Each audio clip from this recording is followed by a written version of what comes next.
Pirmahan mo na yan, Ricardo. Pagkatapos nito, basura na ang babaeng sastre na yan sa buhay natin. Ang malamig at mapanguyat na boses ni Bella ay tila isang matalim na balisong na bumaon sa pandinig ni Thalia. Sa mga sandaling iyon, habang ang bango ng mga bulaklak ng kasal ay humahalimuyak sa buong mansyon, ang mundo ni Thalia ay biglang huminto sa pag-inog. Nakatayo siya sa paanan ng hagdan, bit-bit ang isang sobrang naglalaman ng lahat ng kanyang pinaghirapan, ang perang hiningi sa kanya ni Doña Imelda upang daw ay mailigtas ang dangal ng pamilya Monteverde mula sa isang pansamantalang krisis. Dahan-dahang iniangat ni Thalia ang kanyang tingin sa itaas na palapag. Mula sa bahagyang nakabukas na pinto ng silid-aklatan, anino ni na Ricardo at Bella ang nakapaskil sa dingding. Kitang-kita niya ang paglapat ng mga labi ni Ricardo sa noo ni Bella, isang haplos na kailanman ay hindi niya naramdaman mula sa lalaking kani-kanina lamang ay nangako sa kanya ng katapatan sa harap ng altar. Sa kanyang kanang kamay, naramdaman niya ang isang kakaibang hapdi. Ang gintong singsing na simbolo ng kanilang sumpaan, ang singsing na siya rin ang nagbayad gamit ang huling sentimo ng kanyang ipon ay nag-iiwan na ng maitim na marka sa kanyang balat. Huwad. Tulad ng kanyang kasal, ang singsing na yon ay isang huwad na tanso na binalutan lamang ng panandaliang kinang. Thalia, ano pang tinititig-titig mo dyan? Ibigay mo na sa akin ang sobrang yan. Ang tinig ni Doña Imelda ay puno ng awtoridad at pagkukunwari.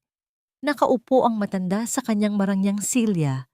Suot ang isang nanangiting tila anghel, ngunit may mga matang singtalim ng agila. Lumapit si Thalia, ang bawat hakbang ay tila paglakad sa ibabaw ng mga bubog.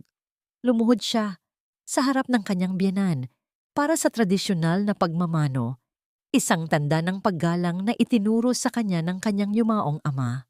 Ngunit habang dinadampi niya ang likod ng kamay ng matanda sa kanyang noo, naamoy niya ang halimuyak ng mamahaling pabango na hindi kailanman kayang bilhin ng isang simpleng sastreng tulad niya. Iyon ang pabangong suot ni Bella. Napagtanto niya sa sandaling iyon na kahit ang pawis at pagod niya ay ginagamit na pambili ng luho ng babaeng umaagaw sa kanyang asawa. Hindi makapagsalita si Thalia. Ang kanyang lalamunan ay tila punong-puno ng tuyong buhangin, mahapdi at nakakasakal. Ang sobrang hawak niya ay unti-unting nayupi dahil sa higpit ng kanyang pagkakahawak. Nais niyang sumigaw. Nais niyang itanong kung bakit kailangang dumanas ng ganitong kalupitan ang isang pusong wala namang ibang hinangad kundi ang magmahal at magsilbi. Sa loob-loob niya, may isang bahagi ng kanyang pagkatao, ang dahan-dahang nadudurog, nagiging pinong alikabok na tinatangay ng malamig na hangin ng mansyon. Ang kanyang mga kamay na sanay sa paghawak ng karayom at sinulid ay nanginginig na ngayon sa hindi maipaliwanag na pait. Tumingala siya kay Doña Imelda at sa unang pagkakataon, nakita niya ang tunay na kulay ng mga mata nito. Isang malalim na kawalan ng awa, isang pagtingin na para bang siya ay isa lamang kasangkapan na matapos pakinabangan ay itatapon na sa kalsada. Narinig muli ni Thalia ang tawa ni Bella mula sa itaas, isang malutong na tawa ng tagumpay na tila humihiwa sa kanyang kaluluwa. Ang bawat hagik-hik ay tila isang paalala na siya ay pumasok sa isang laban na talunan na siya bago pa man magsimula. Ngunit sa kabila ng panlalamig ng kanyang mga biyas at ang pagpatak ng isang butil ng luha na hindi niya napigilan, may isang maliit na kislap ng galit ang nagsimulang mag-alab sa kanyang dibdib. Gaano ba kalalim ang utang na loob na dapat niyang bayaran para sa isang pamilyang itinuring siyang basura sa gitna ng isang marangyang pagtitipon? Hanggang kailan kakayanin ng isang pusong sastre ang tahiin ang mga punit-punit na pangarap habang ang mga taong pinaglilingkuran niya ang siya mismong gumugupit dito? Tumayo si Thalia, hindi dahil sa utos ni Doña Imelda, kundi dahil sa bigat ng katotohanang sumampal sa kanya. Tinalikuran niya ang matanda habang ang mga bulong ng mga bisita sa labas ay tila mga bubuyog na humuhuni sa kanyang paligid. Ang kanyang puting gown, na siya mismo ang nagdisenyo ng may pag-ibig, ay tila naging isang mabigat na tanikala na kumakaladkad sa kanya pababa sa dilim. Sa bawat pintig ng kanyang puso, isang tanong ang paulit-ulit na umaalingaw-ngaw sa kanyang isipan. Ang pag-ibig ba ay sapat na dahilan upang hayaan ang sariling madurog ng paulit-ulit? O ito na ang huling tahi na magbibigay ng hugis sa kanyang panibagong simula? Magbihis ka na, Talia. Tapos na ang palabas. Magsimula ka ng magligpit sa kusina dahil ayaw kong makakita ng kahit isang dumi bukas ng umaga. Ang tinig ni Doña Imelda ay bumasag sa katahimikan ng malawak na salas, tila isang latigo na humahagupit sa likuran ni Thalia. Ang mga bisita ay nakaalis na. Ang mga huling bakas ng tawanan at musika ay pinalitan na ng nakabibinging katahimikan ng mansyon. Ngunit para kay Thalia, ang gabi ay tila nagsisimula pa lamang. Isang gabi ng walang katapusang pagdurusa. Dahan-dahang tumayo si Thalia mula sa gilid ng mesa. Ang kanyang mamahaling wedding gown na pinagpuyatan niyang tahiin sa loob ng 3 buwan ay sumasayad na sa sahig na puno ng mantsa ng natapong alak at mga tira-tirang pagkain. Walang lumapit upang tulungan siyang mag-angat ng laylayan. Walang kamay na humawak sa kanya upang itayo siya mula sa kanyang pagkakadapa. Doña Imelda, hindi po ba dapat ay magpapahinga na kami ni Ricardo? Ang mahinang tanong ni Thalia, ang boses ay nanginginig sa pag-asang baka nagkamali lamang siya ng narinig. Isang mapait na tawa ang isinagot ng matanda. Pahinga, Thalia. Huwag kang maging mangmang. Pinayagan ka naming pumasok sa pamilyang ito dahil sa utang na loob mo sa amin. Ang akala mo ba ay magiging prinsesa ka rito? Magsilbi ka. Iyan ang tanging halaga mo sa bahay na ito. Ang bawat salita ni Doña Imelda ay tila mga pako na ibinabaon sa puso ni Thalia. Ang mansyong ito, na noong una ay inakala niyang magiging kanlungan ng kanyang bagong buhay, ay unti-unti nang naghuhubog bilang isang gintong hawla. Ang bawat marangyang kagamitan, ang bawat kristal na chandelier na nakasabit sa kisame, ay tila mga matang nanonood sa kanyang bawat galaw. Naghihintay na siya ay magkamali. Nagtungo si Thalia sa kusina. Doon, sa gitna ng mga bundok ng maruming pinggan, hinarap niya ang kanyang sariling refleksyon sa malamig na tubig ng lababo. Ang kanyang mukha, na kanina lamang ay puno ng kolorete at pangarap, ay ngayoy maputla at basang-basa ng pawis at luhang hindi niya maibulalas.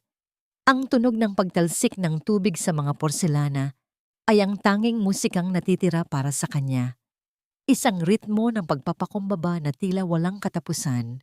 Sa gitna ng kanyang pagliligpit, narinig niya ang pag-ugong ng sasakyan sa labas.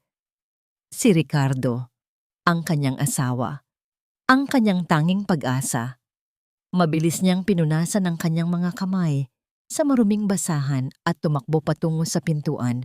Umaasang yayakapin siya nito at sasabihing, ang lahat ng ito ay isang masamang panaginip lamang. Ngunit pagbukas ng pinto, ang bumungad sa kanya ay ang amoy ng alak at isang banyagang halimuyak.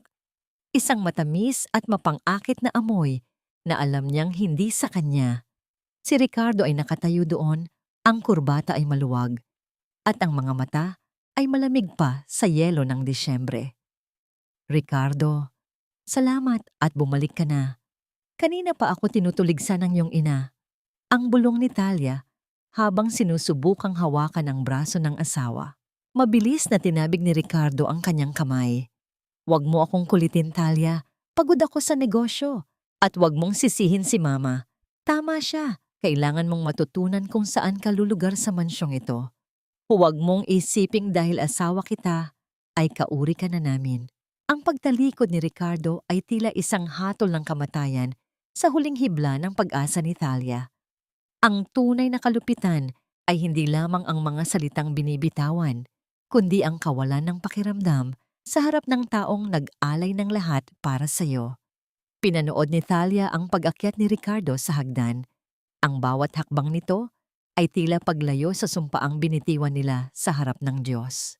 Nanatili si Thalia sa madilim na pasilyo. Ang tanging liwanag na natitira ay nagmumula sa isang maliit na lampara sa dulo ng koridor. Doon, sa anino ng mga naglalakihang painting ng mga ninuno ng mga Monteverde, nakita niya ang isang figura na dahan-dahang lumalabas mula sa dilim. Si Bella. Suot ang isang manipis na pantulog na gawa sa seda. Naglalakad si Bella ng may tiwala sa sarili. Tila ba siya ang tunay na reyna ng tahanang iyon? Huminto siya sa tapat ni Thalia. Ang isang kamay ay itinaas upang ayusin ang kanyang buhok. Sa sandaling iyon, ang liwanag ng lampara ay tumama sa kanyang daliri. Isang kislap na tila kumitil sa hininga ni Thalia. Ang tunay na singsing na brilyante. Ang singsing na pinag-ipunan ni Thalia ng maraming taon. Ang singsing na dapat sana ay nasa kanyang daliri ay kumikinang ngayon sa kamay ni Bella. Bagay sa akin, hindi ba? Ang nakangising tanong ni Bella. Ang boses ay parang bulong ng isang demonyo. Sabi ni Ricardo, masyadong cheap ang ganitong brilyante para sa isang sastreng tulad mo. Mas bagay daw ito sa balat ng isang tunay na babaeng marunong magpasaya sa kanya. Nanigas ang buong katawan ni Thalia. Ang hapdi sa kanyang puso ay lumipat sa kanyang mga kamao na ngayoy nakakuyom ng mahigpit hanggang sa mabaon ang kanyang mga kuko sa sariling palad. Ang bawat hibla ng kanyang pagkatao ay nagnanais na sumigaw, na bawiin ang pag-aaring kinuha sa kanya. Ngunit ang takot at ang bigat ng utang na loob na itinanim sa kanya ni Doña Imelda ay tila mga tanikalang pumipigil sa kanyang bawat galaw. Tumalikod si Bella nang may halong panguuyat. Ang mahaba niyang buhok ay humahampas sa hangin habang naglalakad patungo sa silid ni Ricardo.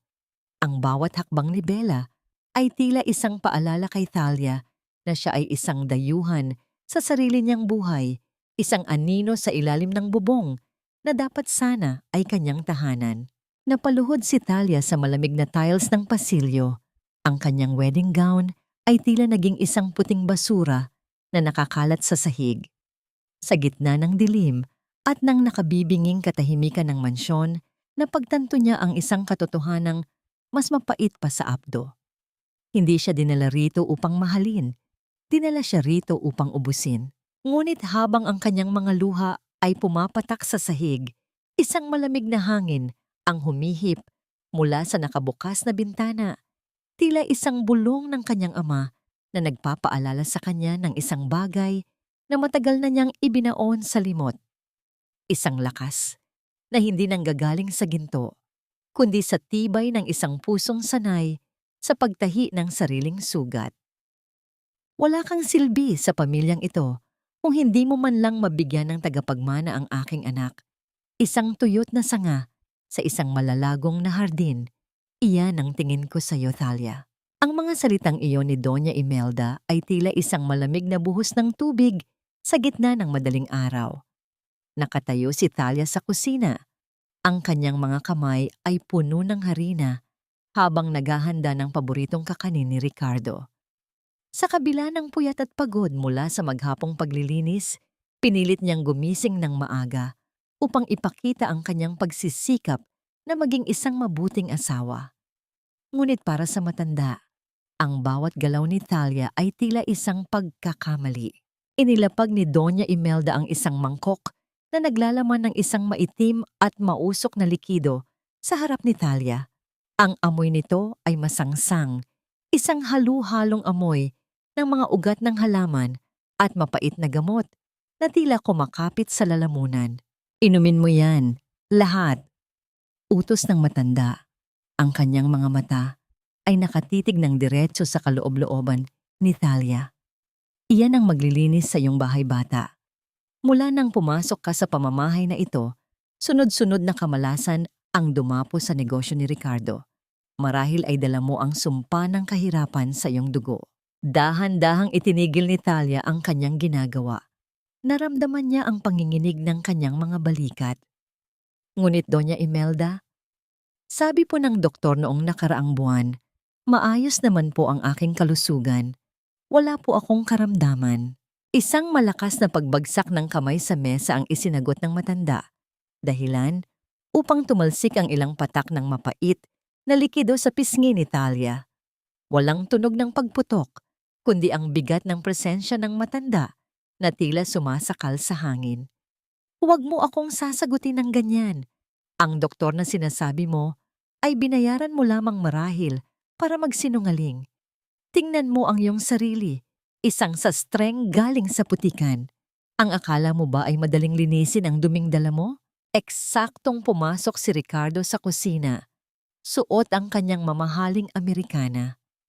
Sa halip na lumapit sa asawa upang alamin ang nangyayari, dumiretso siya sa lalagyan ng kape at tila walang naririnig. Ricardo, ang mahinang tawag ni Talia, ang kanyang mga mata ay nagsusumamo para sa kahit kaunting proteksyon. Ang sabi ng iyong ina, ako raw ang dahilan ng pagbagsak ng iyong mga proyekto, na ako ay malas. Huminto si Ricardo, ngunit hindi siya lumingon. Ang kanyang boses ay malamig at puno ng iritasyon. Bakit, Talia? Hindi ba totoo?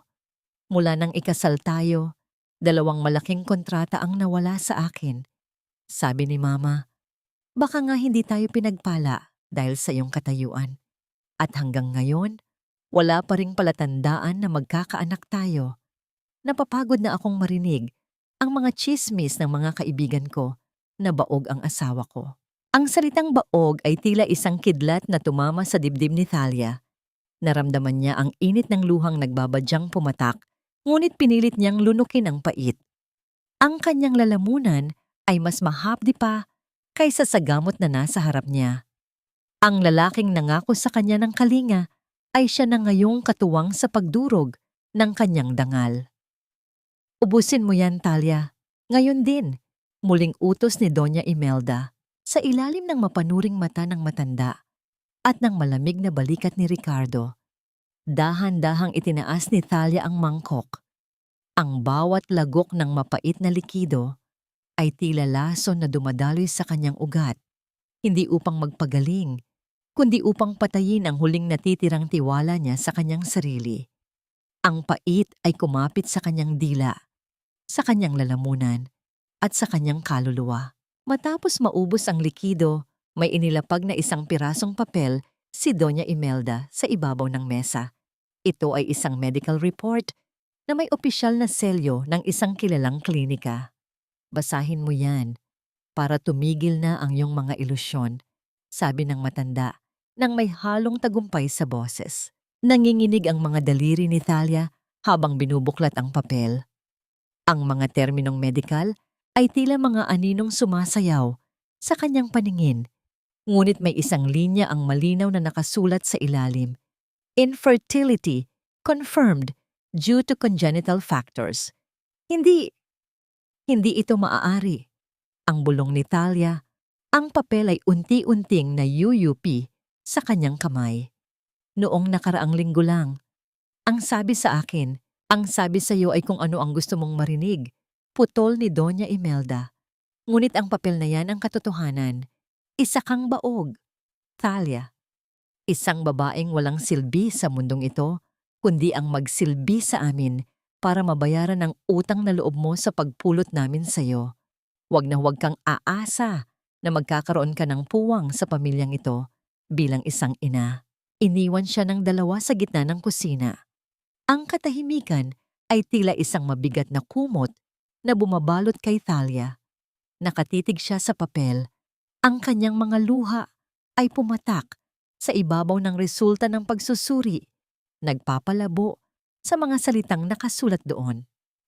Ngunit sa gitna ng kanyang paghagulgol, isang kakaibang amoy ang pumasok sa kanyang pangamoy mula sa papel na hawak niya.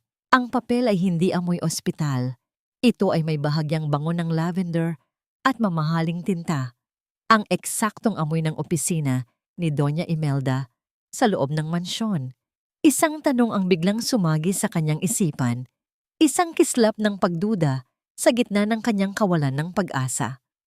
Gaano kalayo ang kayang gawin ng isang ina upang sirain ang pagkatao ng kanyang manugang at ano ang tunay na nakatago sa likod ng mga pekeng dokumentong ito? Nakakahiya ang nanay mo, Mateo. Isang hamak na sastre lamang siya na pilit sumasabit sa dangal ng ating pamilya. Huwag kang tumulad sa kanya na walang pinag-aralan at puno ng kamalasan. Ang mga salitang iyon ni Doña Imelda ay tila mga lason na dahan-dahang itinataktak sa isipan ng batang si Mateo. Nakatayo si Talia sa likod ng bahagyang nakabukas na pinto ng silid-laruan.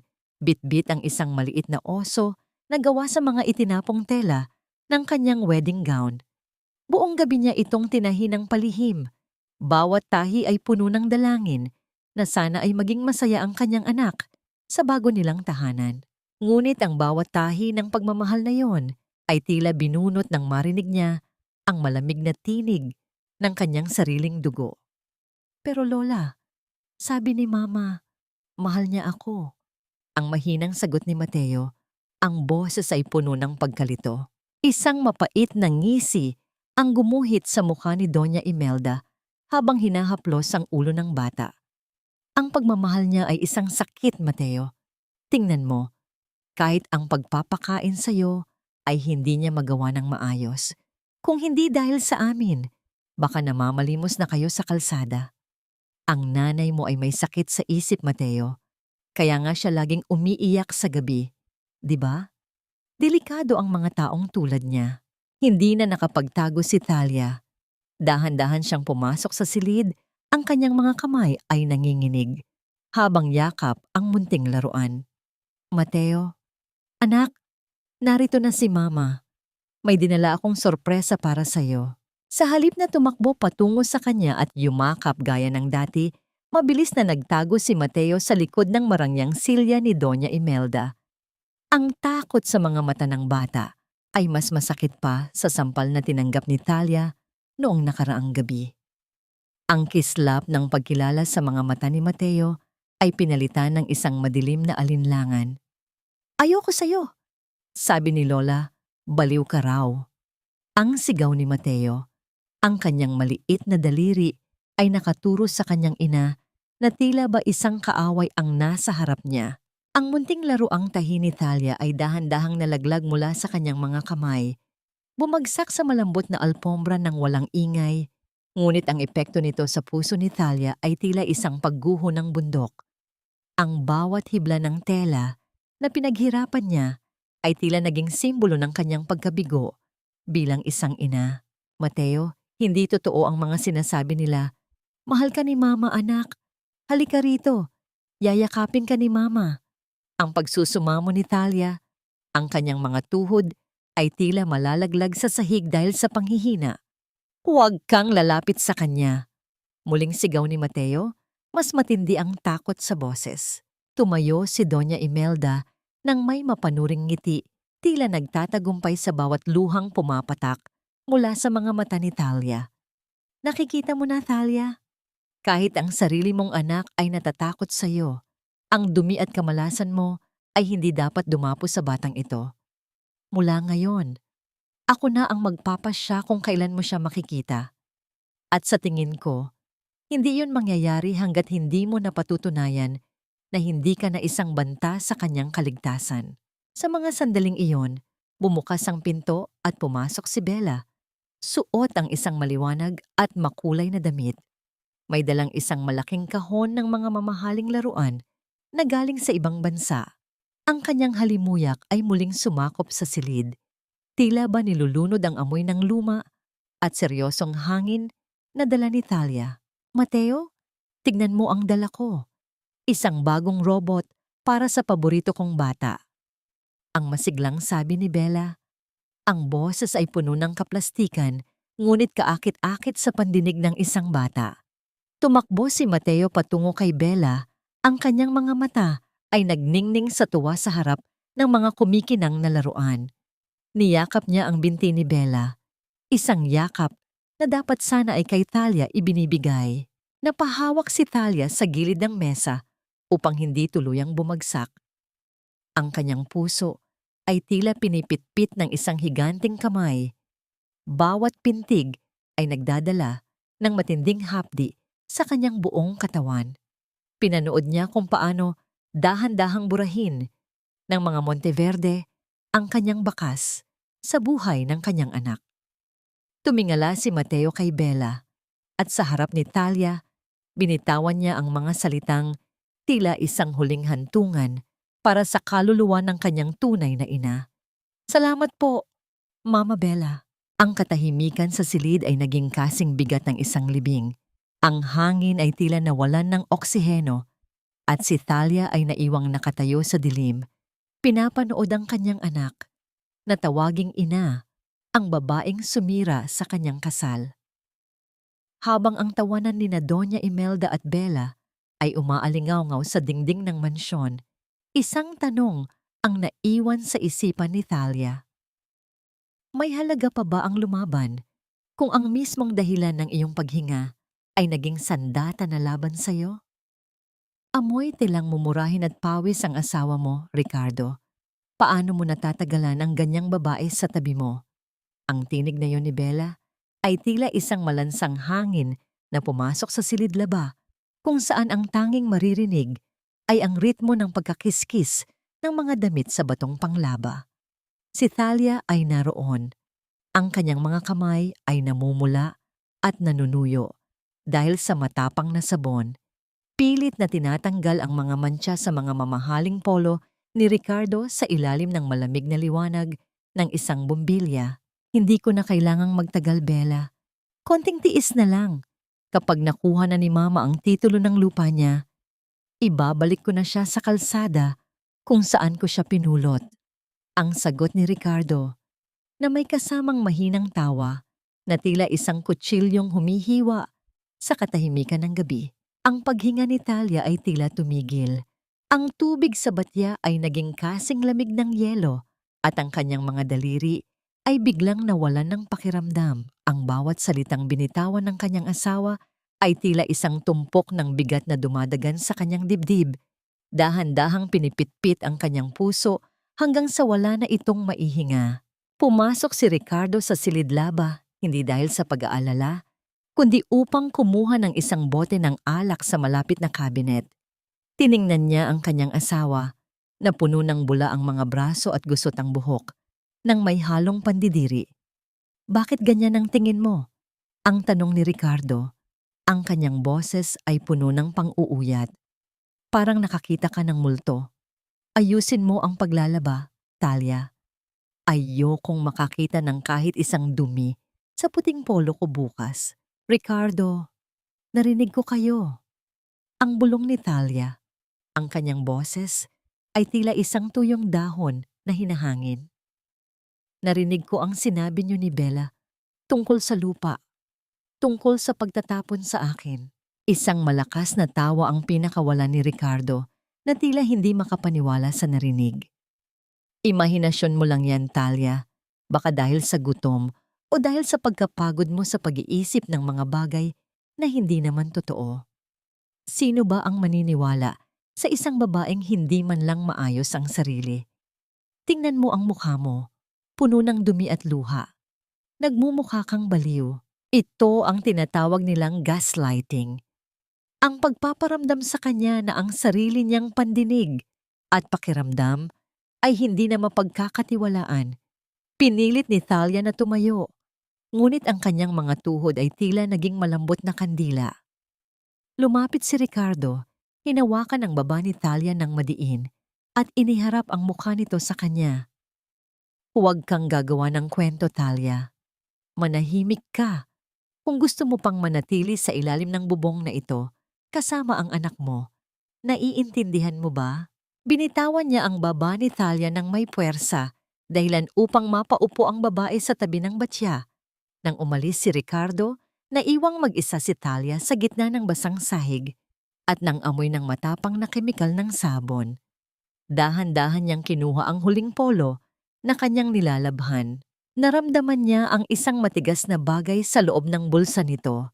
Inilabas niya ang kanyang kamay at sa gitna ng kanyang palad na puno ng bula, kumislap ang isang gintong hikaw. Isang hikaw na may disenyong alam na alam niya Isang disenyong pag-aari ni Bella. Ang amoy ng pabango ni Bella ay biglang sumambulat mula sa damit. Tila isang sampal na hindi na niya maaaring ikaila. Ang bawat hibla ng tela ng polo ni Ricardo ay tila sumisigaw ng katotohanan ng kanilang pagtataksil. Hindi na makayanang pigilin ni Thalia ang pait sa kanyang lalamunan. Ang kanyang buong katawan ay nayanig ng isang tahimik na hagulgol. Ang kanyang mukha ay ibinaon sa basang damit upang walang makarinig ng kanyang sakit. Ang bawat pintig ng kanyang puso ay tila isang paalala na siya ay niloloko sa harap ng kanyang sariling mga mata. Gaano pa ba karaming dumi ang kailangan niyang labhan bago niya mapagtanto na ang dungis sa pamilyang ito ay hindi kailanman matatanggal ng anumang sabon? Hanggang kailan siya mananatiling isang asawang sastre na tinitahi ang mga butas ng kasinungalingan habang ang sarili niyang buhay ay dahan-dahan ng naghihiwa-hiwalay? Itapon mo na ang lahat ng basurang yan, Thalia. Baka pati ang bodega ay mahawa sa malas mo. Ayaw ko ng anumang alaala ng iyong pinagmulan sa ilalim ng bubong na ito. Ang boses ni Doña Imelda ay tila isang malamig na hanging umiihip sa madilim at maalikabok na bodega ng mansyon. Inutusan niya si Thalia na linisin ang pinakalumang bahagi ng bahay, isang lugar na puno ng mga sirang kasangkapan, mga lumang dokumento at mga bagay na matagal nang kinalimutan. Habang ang matanda ay nakatayo sa may pintuan, may hawak na panyo sa kanyang ilong upang hindi malanghap ang alikabok. Tiningnan niya si Thalia nang may matinding panghahamak. Para sa kanya, si Thalia ay isa lamang sa mga basurang ito na naghihintay na maipamigay o maibasura. Dahan-dahang tumango si Thalia. Ang kanyang mga mata ay nakatuon sa sahig. Ang kanyang mga kamay ay puno ng mga sugat mula sa matapang na sabon noong nakaraang gabi. At bawat pagbuhat niya ng mga mabibigat na kahon ay tila isang parusa sa kanyang katawan. Ngunit sa likod ng bawat pag-ubo dahil sa alikabok, may isang pait na dahan-dahang namumuon sa kanyang dibdib. Ang bodega na ito ay tila naging simbolo ng kanyang sariling buhay, isang sulok na madilim, puno ng kalungkutan at itinatago sa paningin ng mundo. Sa pinakadulo ng bodega, sa ilalim ng isang makapal at amoy-amag na tela, may isang malaking bagay na nakatago. Nang hilahin ni Thalia ang takip, ang kanyang puso ay tila tumalon sa kanyang lalamunan. Doon, nakatayo ng matuwid sa kabila ng makapal na alikabok, ay ang mambubugbog, ang wooden dummy na pag-aari ng kanyang yumaong ama. Ito ang tanging bagay na nadala niya mula sa kanilang munting tahanan bago ito tuluyang nawala. Isang gunita ang biglang bumalik sa kanyang isipan, tila isang pelikulang dahan-dahang naglalaro sa kanyang alaala. Nakita niya ang kanyang ama, ang kanyang mga galaw ay kasing tulin ng hangin at kasing tibay ng bakal habang tinuturuan siya ng sining ng Wing Chun. Thalia, tandaan mo, ang boses ng kanyang ama ay tila naririnig pa rin niya sa gitna ng katahimikan ng bodega. Ang sining na ito ay hindi para sa pananakit. Ito ay para sa pagprotekta sa iyong puso. Kapag ang mundo ay naging masyadong malupit, hanapin mo ang gitna ng iyong lakas. Ang pag-ibig na walang kakayahang lumaban ay hindi kabutihan, kundi kahinaan. Dahan-dahang itinaas ni Thalia ang kanyang kamay at hinawakan ng matigas at makinis na kahoy. Ang lamig nito ay tila nagbigay ng init sa kanyang mga daliri. Sa sandaling iyon, naramdaman niya ang isang kakaibang koneksyon, isang puwersang matagal na niyang ibinaon sa ilalim ng tungkulin ng pagiging isang asawa at manugang. Ang bawat marka sa kahoy ay tila nagkukwento ng disiplina, ng pasensya, at ng lakas na kailanman ay hindi kayang nakawin ni na Ricardo at Doña Imelda. Biglang bumukas ang pintuan ng bodega ng may kalakasan, ngunit walang tunog ng pagbagsak, kundi ang bigat ng isang presensya na hindi niya inaasahan. Isang lalaki ang pumasok, isa sa mga tauhan ni Doña Imelda na madalas niyang makitang nagmamasid sa kanya. Ang mga mata nito ay puno ng malisya at may hawak na isang malaking gunting. Sabi ni Doña Imelda, "Tulungan daw kita." Ang sabi ng lalaki, ang boses ay puno ng pananakot. "Masyado ka raw mabagal. Baka kailangan mong maturuan kung paano sumunod ng mabilis." Lumapit ang lalaki at hinawakan ng madiin ang braso ni Talia. Ang sakit ay gumuhit sa kanyang balat at ang takot ay muling nagtangkang sumakop sa kanyang puso. Ngunit habang tinitingnan niya ang wooden dummy sa kanyang tabi, may isang bagay na nagbago. Ang panginginig ng kanyang mga kamay ay biglang huminto. Ang kanyang paghinga, na dati ay mabilis at mababaw, ay naging malalim at payapa. Sa isang iglap, nang subukan ng lalaki na itulak siya patungo sa pader, ang katawan ni Talia ay kusang gumalaw. Hindi ito isang galaw ng galit, kundi isang galaw ng depensa na tila nakaukit na sa kanyang mga buto. Gamit ang turo ng kanyang ama, dahan-dahan niyang inilihis ang puwersa ng lalaki. Ang kanyang palad ay tumama sa gitna ng dibdib nito, hindi isang malakas na suntok, kundi isang sapat na tulak na nagmula sa kanyang buong bigat. Napaatras ang lalaki. Ang kanyang mga mata ay nanlaki sa gulat at takot.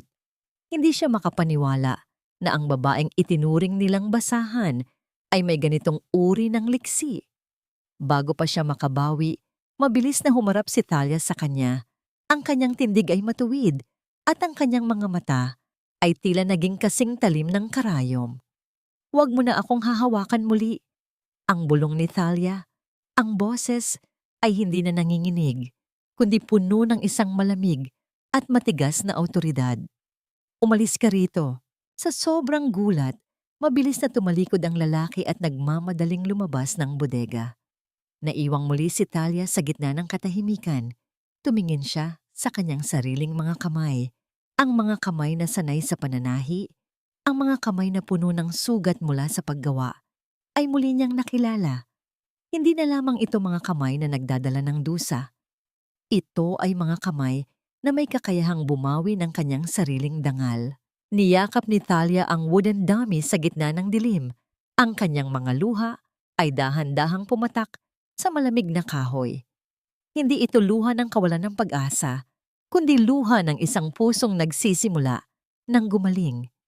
Sa loob ng madilim na bodega ng mga Monteverde, sa gitna ng mga basurang itinapon ng mundo, natagpuan ni Talia ang tanging kayamanan na hindi kailanman mababayaran ng ginto. Gaano pa ba karaming sakit ang kaya niyang tiisin bago niya tuluyang ilabas ang bagyong matagal nang nakatago sa kanyang dibdib? At sa oras na matapos ang kanyang tahimik na pagsasanay, handa na ba ang pamilyang ito sa paggising ng isang babaeng hindi na muling yuyuko? Ang bawat sampal ay hindi na nagdadala ng luha, kundi ng bilang ng bawat segundo patungo sa aking paglaya. Ang kaisipang ito ang tanging nagpapanatili sa katinuan ni Talia habang siya ay nakaluhod sa malamig na tiles ng kusina, pinupunasan ang natapong kape ni Ricardo. Sa ibabaw ng kanyang ulo, naririnig niya ang mga mapanirang salita ng kanyang asawa tungkol sa kanyang kabagalan. Ngunit sa loob ng kanyang dibdib, may isang kakaibang katahimikan na nagsisimulang maghari. Ang sipayo na dati ay sumasakal sa kanya ay unti-unti nang nagiging gatong sa isang apoy na walang tunog. Sa araw, si Talia ay nananatiling masunuring asawa at manugang. Tinitiis niya ang bawat bulyaw ni Doña Imelda at ang bawat pang-uyat ni Bella. Ang kanyang mga kamay, na dati ay nanginginig sa takot, ay naging matatag. Sa bawat paghila niya ng sinulid sa pagtatahi, iniisip niya ang katatagan ng kanyang paninindigan. Ang bawat hapdi ng kanyang mga sugat ay tila nagpapaalala sa kanya na siya ay buhay pa at ang buhay na ito ay may halaga. Pagdating ng hating gabi, kapag ang buong mansyon ay balot na ng kadiliman at ang tanging maririnig ay ang malalim na paghinga ng mga natutulog, dahan-dahang bumabangon si Talia. Sa gitna ng dilim ng bodega, sa harap ng wooden dummy ng kanyang ama, nagaganap ang kanyang tunay na pagbabago. Hindi ito pagsasanay para sa paghihiganti na may kasamang galit, kundi isang pagsasanay para sa pagbawi ng sarili. Ang bawat galaw ng kanyang mga braso, ang tansaw, ang bongsaw, ay tila pag-aalis ng mga tanikalang nakagapos sa kanyang kaluluwa. Ang tunog ng pagdampi ng kanyang balat sa matigas na kahoy ay tila isang ritual ng paglilinis. Sa bawat pag-ikot ng kanyang katawan, iniiwan niya ang imahe ng mahina at talunang sastre at hinuhubog ang isang babaeng marunong tumayo sa gitna ng bagyo. Isang gabi, habang ang pawis ay umaagos sa kanyang noo at ang kanyang paghinga ay naging isang matatag na ritmo, naramdaman ni Talia ang isang presensya sa may pintuan ng bodega. Agad siyang huminto, ang kanyang tindig ay naging handa para sa anumang panganib. Ngunit sa halip na isang kaaway, ang bumungad sa kanya ay ang matandang si Lola Rosa, ang katulong na matagal nang nagsisilbi sa mga Monteverde, ngunit laging nananatiling tahimik. Ang mga mata ni Lola Rosa ay puno ng luha habang nakatingin kay Thalia. Ang matanda ay lumapit ng dahan-dahan. Ang kanyang mga hakbang ay tila walang bigat sa maalikabok na sahig.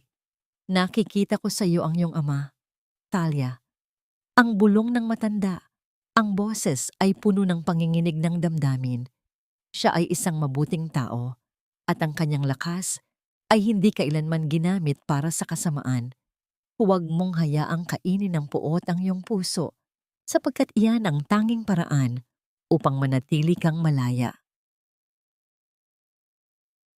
Ibinigay ni Lola Rosa kay Thalia ang isang maliit na balot ng mga halamang gamot para sa kanyang mga pasa. Sa sandaling iyon, naramdaman ni Thalia ang isang init na hindi nanggagaling sa pisikal na lakas, kundi sa isang malasakit na matagal na niyang hindi nararamdaman. Ang paghawak ni Lola Rosa sa kanyang kamay ay tila isang basbas, isang paalala na sa gitna ng kalupitan, mayroon pa ring puwang para sa kabutihan. Bakit po ninyo ako tinutulungan? Ang tanong ni Thalia, ang kanyang boses ay puno ng pagtataka. Isang malungkot na ngiti ang isinagot ng matanda. Dahil ang mundong ito ay masyadong malupit sa mga pusong marunong magmahal, ayaw kong makita ang isa pang magandang kaluluwa na madudurog sa ilalim ng mga paa ng mga Monteverde. Gamitin mo ang iyong lakas upang iligtas ang iyong anak. Thalia, iyan ang tunay na laban. Nang maghiwalay ang dalawa, bumalik si Thalia sa kanyang silid nang may panibagong liwanag sa kanyang mga mata. Ngunit bago pa man siya makapasok, nakita niya si Ricardo na nakatayo sa dulo ng koridor. May hawak na isang piraso ng papel. Ang mukha nito ay puno ng galit at kalituhan.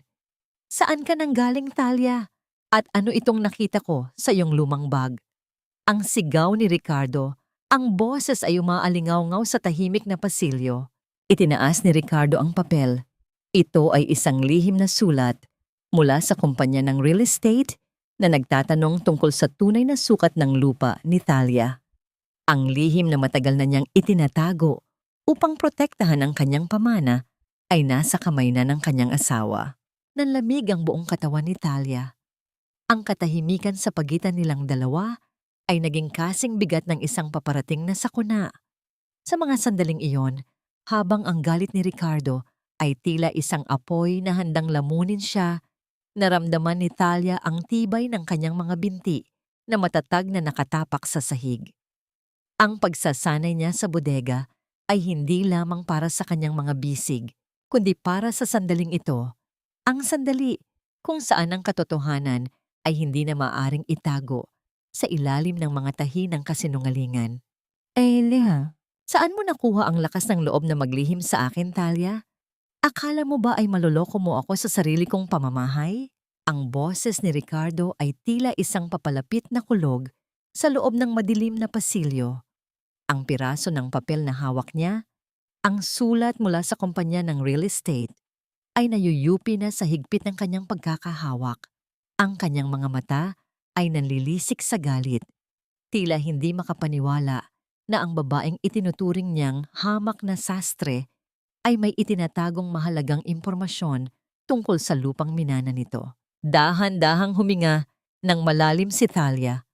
Naramdaman niya ang panginginig ng kanyang mga tuhod, ngunit sa halip na yumuko at humingi ng tawad gaya ng dati, nanatili siyang matuwid. Ang kanyang mga paa ay matatag na nakabaon sa sahig, gaya ng itinuro ng kanyang ama sa bodega. Ang kanyang katahimikan ay tila isang pader na hindi inaasahan ni Ricardo. Bakit ka tumatahimik? Magsalita ka. Ang muling sigaw ni Ricardo. Inihagis niya ang papel sa mukha ni Thalia. Ang puting pahina ay dahan-dahang lumipad sa hangin bago bumagsak sa sahig ng walang ingay. Ngunit ang bawat salitang nakasulat doon ay tila isang sampal sa dangal ng mga Monteverde. Ang lupaing iyan ay pamana ng aking ama, Ricardo. Ang mahinang tugon ni Thalia. Ang boses ay mababa, ngunit puno ng determinasyon. Wala itong kinalaman sa pamilya Monteverde. Iyan lamang ang tanging bagay na natitira sa aking pagkatao. Isang mapait na tawa ang pinakawalan ni Ricardo. Lumapit siya ng husto kay Thalia. Ang amoy ng alak at tabako ay tila sumasakal sa hangin. Wala kang pagkatao kung wala kami, Thalia. Lahat ng mayroon ka, ang damit mo, ang pagkain mo, pati ang anak mo, ay dahil sa amin. Ibigay mo sa akin ang titulo ng lupang iyan o titiyakin ko na hinding-hindi mo na makikita si Mateo. Ang pagbanggit sa pangalan ng kanyang anak ay tila isang mitya na nagpaalab sa puot sa loob ni Thalia. Ngunit hindi siya sumabog. Sa halip naramdaman niya ang isang malamig na talino na nagsimulang gumalaw sa kanyang isipan. Alam niyang kailangan niya ng ebidensya. Kailangan niyang malaman kung gaano kalalim ang butas na kinahuhulugan ng pamilyang ito. Nang gabing iyon, matapos ang mainit na pagtatalo, nagkunwari si Thalia na natutulog. Nang masiguro niyang himbing na ang lahat, dahan-dahan siyang lumabas ng silid. Bit-bit ang isang maliit na kagamitang binili niya sa palihim na pag-alis noong isang araw. Isang recorder na kasing liit ng butones. Nagtungo siya sa silid-aklatan kung nasaan sina Ricardo at Doña Imelda. Nagtago siya sa likod ng makapal na kurtina ng balkonahe. Ang tanging maririnig ay ang tibok ng kanyang sariling puso at ang mahinang pag-ugong ng aircon sa loob. Kailangan nating makuha ang lupaing iyan bago matapos ang buwan, Imelda. Ang boses ni Ricardo ay puno ng kaba. Ang mga pinagkakautangan ko sa kasino ay hindi na makapaghintay. Pinagbabantaan na nila ang buhay ko. Huwag kang mag-alala, anak. Ang sagot ni Doña Imelda. Ang boses ay malamig at kalkulado. Nakahanda na ang lahat. Sa susunod na linggo, tatawagan ko ang kaibigan nating doktor sa mental hospital. Gagawa tayo ng eksena na magpapatunay na si Thalia ay banta sa kaligtasan ni Mateo. Kapag naideklara siyang unfit, ako ang magiging guardian niya at madali nating maililipat ang lahat ng ari-arian niya sa pangalan mo. Ang bawat salita ng matanda ay tila isang patak ng asido sa kaluluwa ni Thalia. Hindi lamang nila gustong kunin ang kanyang lupa. Gusto nilang burahin ang kanyang katinuan, ang kanyang pagiging ina, at ang kanyang kalayaan. Ang kanilang plano ay tila isang madilim na hukay na sadyang hinukay para sa kanya. At si Bella? Ang tanong ni Ricardo. Si Bella ang magiging bagong ina ni Mateo. Ang tugon ni Imelda nang may halong tagumpay. Siya ang nararapat sa posisyong yan. Hindi ang isang sastreng may amoy ng kahirapan. Naramdaman ni Thalia ang panginginig ng kanyang kamay na hawak ang recorder, ngunit pinilit niyang manatiling tahimik. Ang bawat pahayag ng mag-ina ay nakatala na. Ang ebidensyang kailangan niya ay nasa kanyang mga kamay. Ngunit kasabay ng tagumpay na ito ay ang matinding takot. Ang oras niya ay unti-unti nang nauubos. Mayroon na lamang siyang ilang araw bago siya tuluyang mawalan ng boses sa mundong ito. Dahan-dahan siyang bumalik sa kanyang silid. Ang bawat hakbang ay tila pag-iwas sa mga aninong gustong lumamon sa kanya. Nang maisara niya ang pinto, napasandal siya sa kahoy at dahan-dahang napaupo sa sahig. Ang recorder ay nanginginig sa kanyang palad. Sa gitna ng kadiliman, isang liwanag ang pumasok mula sa bintana. Tumama sa kanyang mga kamay na sanay sa pagtatahi. Napagtanto niya na hindi na sapat ang magsanay lamang sa bodega. Kailangan na niyang simulan ang paghabi ng isang bitag na hinding-hindi matatakasan ng mga Monteverde. Ngunit paano niya gagawin ito kung ang bawat sulok ng mansyong ito ay may mga mata at tainga na nagmamasid sa kanya? At paano niya maililigtas si Mateo kung ang sarili niyang anak ay tila unti-unti nang nagiging kaaway sa ilalim ng kontrol ni Bella? Isang linta sa loob ng aking tahanan, nagmamagaling na parang siya ang tunay na may-ari ng korona. Ang kaisipang ito, ang tanging naging kalasag ni Thalia nang bumukas ang malaking pinto ng mansyon at pumasok si Bella, na tila ba isang reynang nagbabalik mula sa mahabang paglalakbay. May dala siyang 3 malalaking maleta at sa kanyang tabi ay si Ricardo na abot langit ang nangiti. Isang nangiting kailanman ay hindi na silaya ni Thalia kahit noong araw ng kanilang kasal. Thalia, simula ngayon, dito na muna titira si Bella. Siya ang magiging assistant ko sa mga proyektong kailangang tapusin. At dahil assistant siya, ituring mo siyang bisita. O mas mabuti pa, ituring mo siyang amo. Ang utos ni Ricardo, ang boses ay puno ng pangingibabaw at walang bahid ng hiya. Hindi kumibo si Thalia. Nakatayo lamang siya sa gilid, suot ang kanyang lumang duster na may mantsa ng sabon, habang si Bella ay kumikinang sa kanyang mamahaling damit at suot ang brilyanteng singsing na ninakaw mula sa dangal ni Thalia. Ang amoy ng pabango ni Bella ay tila isang mapanakop na puwersa na bumabalot sa buong salas, nilulunod ang amoy ng luma at malungkot na buhay ni Thalia. Hi Thalia, I hope you don't mind, ha? Masyado lang talagang busy si Ricardo, kaya kailangan niya ng tulong ko. Don't worry, hindi naman ako mahirap pagsilbihan. Pakidala na lang ng mga maleta ko sa guest room, yung katabi ng master's bedroom. Ang sabi ni Bella nang may mapanirang ngiti. Ang boses niya ay malambing sa pandinig, ngunit may dalang kamandag na tila dahan-dahang pumapatay sa katinoan ni Thalia. Thalia, narinig mo ba siya? Dalhin mo na ang mga gamit niya sa itaas. Huwag kang tumayo dyan na parang tuod. Ang bulyaw ni Doña Imelda, nakakarating lang mula sa kusina. Dahan-dahang lumapit si Thalia sa mga maleta. Naramdaman niya ang matitinding tingin ng tatlo na tila ba pinapanood ang isang alipin sa gitna ng entablado. Binuhat niya ang mabigat na maleta. Ang bawat hakbang niya sa hagdan ay tila pagpasan ng buong daigdig. Sa bawat pintig ng kanyang puso, naririnig niya ang mga tawa ni na Ricardo at Bella sa ibaba. Isang tawanan na puno ng pang-uuyat at kawalan ng respeto sa kanyang pagkatao bilang asawa. Pagdating sa silid, pumasok si Bella at agad na naupo sa kama. Tumingin siya sa paligid ng may panghahamak. Ang dumi naman dito, Thalia. Siguraduhin mong malinis ang bawat sulok, ha? Ayoko ng alikabok. Baka magka-allergy ako. At pakitimplahan mo ako ng tsaa, yung walang asukal. Make it quick, ha? May mga kamay ka naman, Bella. Kaya mo namang gawin iyan ng mag-isa. Ang mahinang tugon ni Thalia, ang boses ay nanginginig sa galit na pilit niyang kinikimkim. Isang matunog na pagbagsak ng tsinelas sa sahig ang isinagot ni Bella. Tumayo siya at lumapit kay Thalia. Ang kanyang mukha ay ilang pulgada na lamang ang layo. Ano ang sabi mo? Akala mo ba ay may boses ka pa rito? Thalia, tanggapin mo na ang katotohanan. Isa ka na lang decoration sa bahay na ito. Isang decoration na malapit nang itapon sa basurahan. Eksaktong pumasok si Doña Imelda sa silid at narinig ang huling sinabi ni Thalia.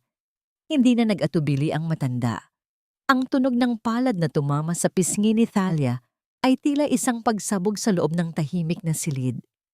Walang sigaw, walang boses, kundi ang bigat ng isang sampal na nagmula sa matagal nang naipong puot ng matanda. Wala kang karapatang sagutin ang bisita namin ng ganyan. Matuto kang gumalang sa mga taong nagpapakain sa'yo. Ang sigaw ni Doña Imelda. Ang kanyang mga mata ay nanlilisik at ang kanyang daliri ay nakaturo sa mukha ni Thalia. Gawin mo ang ipinagagawa sa iyo o ngayon din ay palalayasin kita at hinding-hindi mo na makikita ang iyong anak. Napahawak si Thalia sa kanyang pisngi na ngayoy nag-aapoy sa hapdi. Naramdaman niya ang alat ng dugo sa loob ng kanyang labi. Ngunit sa halip na umiyak at magmakaawa gaya ng inaasahan nila, dahan-dahan niyang ibinaba ang kanyang kamay. Tiningnan niya si Doña Imelda ng diretso sa mga mata, isang tingin na wala ng takot, kundi isang malalim at malamig na determinasyon. Dahan-dahang hinaplos ni Thalia ang peklat sa kanyang hinlalaki. Isang peklat na nakuha niya mula sa maraming taon ng pananahi upang itaguyod ang kanyang sarili bago niya nakilala ang mga Monteverde. Ang peklat na iyon ay isang paalala na siya ay isang manggagawa, isang manlilikha, at higit sa lahat, isang survivor. Hindi siya papayag na ang huling tahi ng kanyang buhay ay magmula sa kamay ng mga mapanapi. Gagawin ko ang tsaa mo, Bella. Ang bulong ni Thalia. Ang boses ay kasing lamig ng simoy ng hangin sa sementeryo. Ngunit tandaan niyo ito, ang bawat patak ng luhang idinudulot niyo sa akin ay may katapat na kabayaran. At ang kabayarang iyon ay hindi niyo kayang bayaran ng lahat ng gintong ninakaw niyo sa akin. Tumalikod si Thalia at lumabas ng silid. Iniwan ang dalawang babae na saglit na natigilan sa kakaibang aura na ipinakita niya. Habang naglalakad siya sa pasilyo, ang hapdi sa kanyang pisngi ay nagsilbing selyo ng kanyang panata. Ang digmaan ay formal nang nagsimula sa loob ng mansyon ng mga Monteverde at sa pagkakataong ito, ang sastre ay hindi na lamang basta tatahi. Siya ay puputol ng mga maling ugnayan. Ngunit sa kanyang pagbaba sa kusina, nakita niya ang isang bagay na muling nagpatibok ng mabilis sa kanyang puso. Isang hindi pamilyar na lalaki ang nakikipag-usap kay Ricardo sa may garden. May hawak itong mga dokumento na may logo ng isang kilalang mental asylum. Ang oras ni Thalia ay tila isang kandilang paubos na ang mitya. Ang lupang tinituntungan nyo ay hindi sa inyo at ang dangal na ninakaw nyo ay muli kong babawiin. Ang bulong na ito ay nagsilbing panalangin ni Thalia habang maingat siyang naglalakad palabas ng tarangkahan ng mansyon. Nagpanggap siyang kailangang bumili ng mga espesyal na sinulid at tela para sa gown na ipinapatahi sa kanya ni Bella. Ang tanging paraan upang payagan siyang lumabas ng mag-isa ni Doña Imelda. Ang hangin sa labas ay tila mas masarap lang hapin, malayo sa mapanupil na amoy ng pabango ni Bella at ang amoy ng amag sa bodega. Sa isang maliit at lumang opisina, sa dulo ng isang makipot na kalye, hinarap ni Thalia ang isang lalaking may mapuputing buhok at salamin sa mata, si Attorney Galvez, ang dating kaibigan at abogado ng kanyang yumaong ama. Ang opisina ay amoy lumang papel at kape, isang amoy na nagbigay sa kanya ng hindi maipaliwanag na kapanatagan. Narito, ang tunay na appraisal ng lupain niyo sa Palawan. Thalia, ang sabi ng abogado, ang boses ay puno ng seryosong tono. Inilapag nito ang isang makapal na folder sa ibabaw ng mesa. Ang tunog ng papel na dumadampi sa kahoy ay tila isang hudyat ng digmaan. Dahan-dahang binuklat ni Thalia ang mga pahina. Ang kanyang mga mata ay nanlaki nang makita ang mga numero at ang mga markang kulay pula sa mapa. Ano ang ibig sabihin nito, attorney? Ang lupang iniwan ng ama mo ay hindi lamang simpleng sakahan. Iha, ang paliwanag ni Attorney Galvez. Ayon sa pananaliksik ng mga eksperto, ang ilalim ng lupang yan ay may malaking deposito ng ginto at iba pang mahahalagang mineral. Sa kasalukuyang presyo, ang halaga niyan ay aabot sa daan-daang milyon. Iyan ang dahilan kung bakit desperado ang mga Monteverde. Ang kumpanya nila ay baon sa utang at ang lupa mo ang tanging makapagliligtas sa kanila. Naramdaman ni Thalia ang isang matinding lamig na gumapang sa kanyang likuran. Hindi siya pinakasalan ni Ricardo dahil sa pag-ibig o dahil sa awa. Pinakasalan siya dahil siya ang susi sa isang kayamanang hindi niya alam na meron siya. Ang bawat pangaalipusta, ang bawat sampal, at ang bawat salitang walang silbi ay bahagi lamang ng isang malaking dula upang sirain ang kanyang katuwiran at makuha ang kanyang pirma. Nais nilang ipakita na hindi ko na kayang magpasya para sa sarili ko. Ang bulong ni Thalia, ang kanyang mga daliri ay humigpit sa folder. Gusto nilang ideklara akong baliw. Kailangan mong mag-ingat, Thalia, ang babala ng abogado. Kapag nalaman nilang may hawak kang ganitong dokumento, hihigpitan nila ang kuko nila sa iyo. Itago mo ito ng mabuti.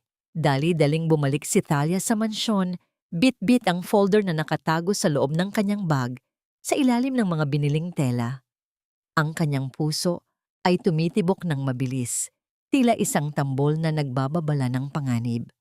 Pagpasok niya sa pintuan, ang bumungad sa kanya ay si Ricardo na nakatayo sa gitna ng salas, may hawak na baso ng alak at tila kanina pa naghihintay. "Bakit ang tagal mo?" ang tanong ni Ricardo. Ang boses ay mababa at puno ng suspisya. Lumapit siya kay Thalia. Ang kanyang mga mata ay nakatitig sa bag na hawak ng babae. Sabi ni Mama, "Bibili ka lang ng sinulid. Bakit parang may dala kang mabigat?" "Marami akong biniling tela para sa gown ni Bella, Ricardo." Ang sagot ni Thalia, sinisikap na gawing normal ang kanyang boses sa kabila ng panginginig ng kanyang mga tuhod. "Alam mo naman ang gusto niya, laging espesyal. Akin na iyan. Patingin." Ang utos ni Ricardo. Agad niyang hinablot ang bag mula sa kamay ni Thalia. Naramdaman ni Thalia ang pagtigil ng kanyang mundo. Ang hangin sa kanyang paligid ay tila naglaho. Habang binubuksan ni Ricardo ang bag, mabilis na inisip ni Thalia ang lahat ng posibleng mangyari. Ang pagkakulong niya, ang tuluyang pagkawala ni Mateo, at ang tagumpay ng mga taong sumira sa kanyang buhay.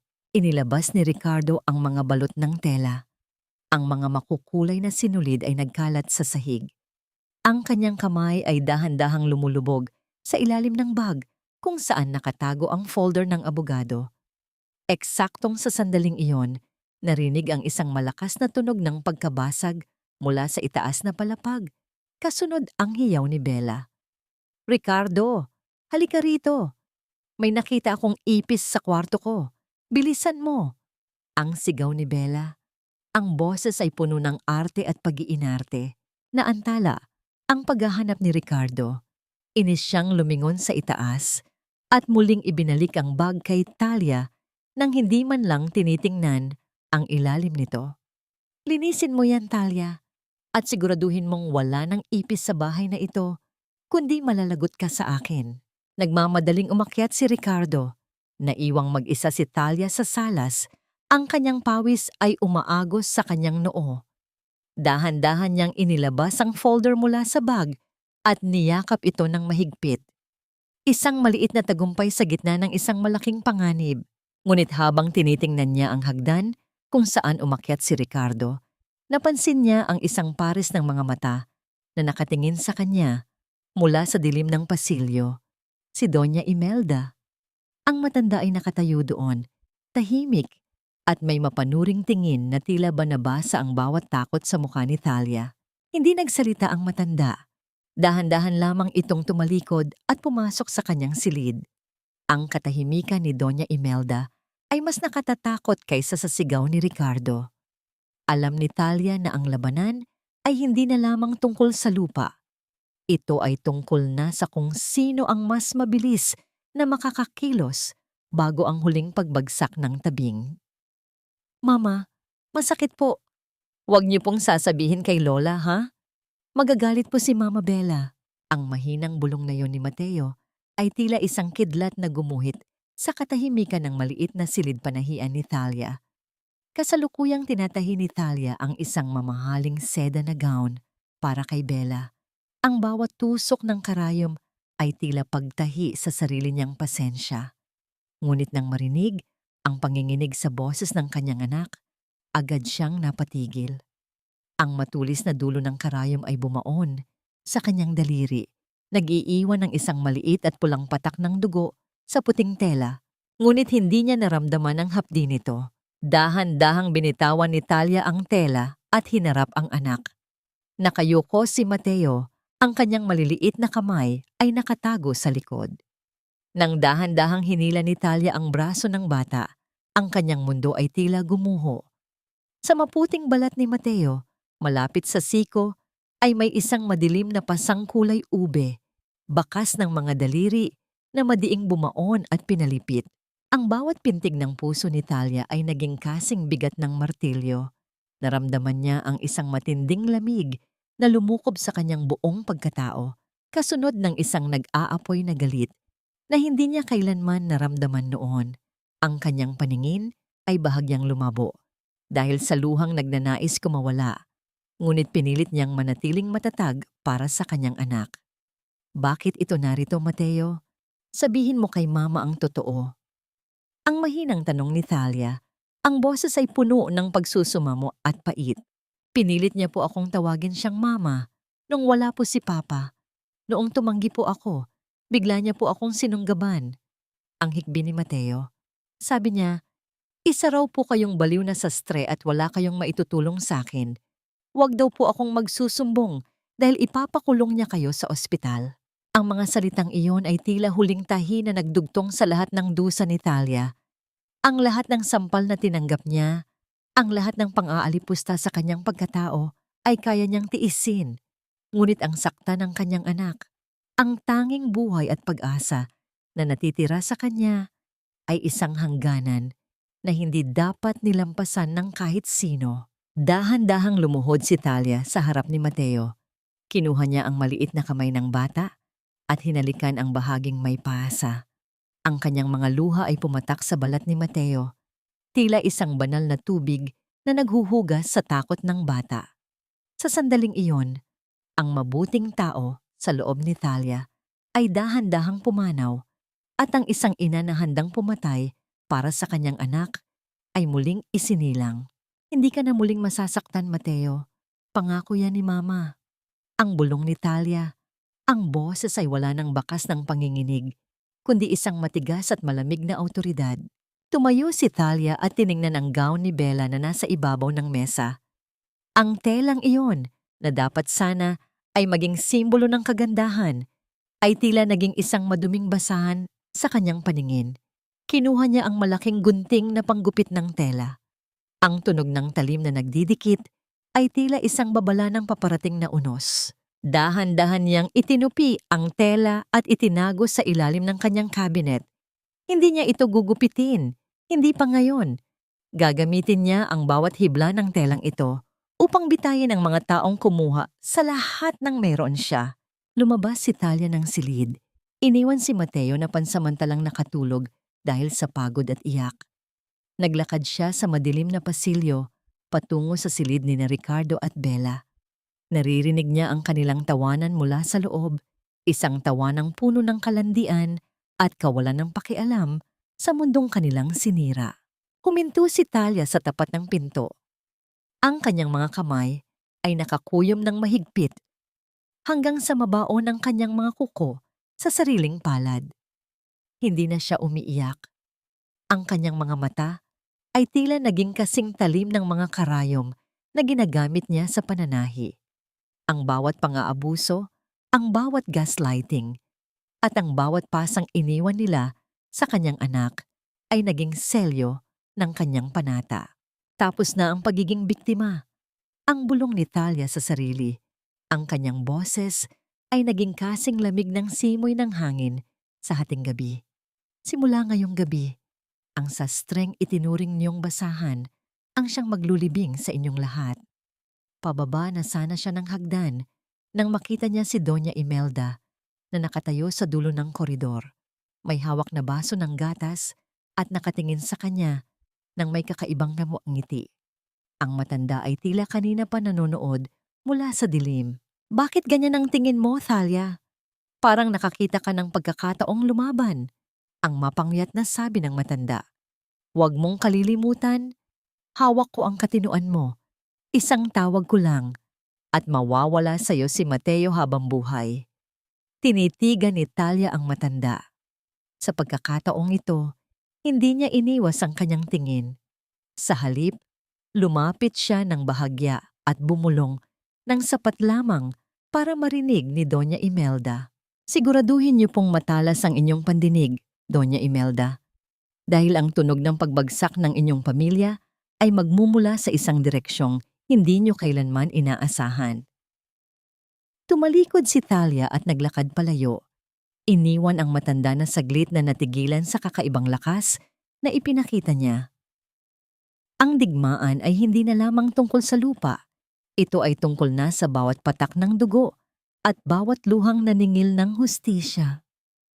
Handa na ang lahat para sa charity gala.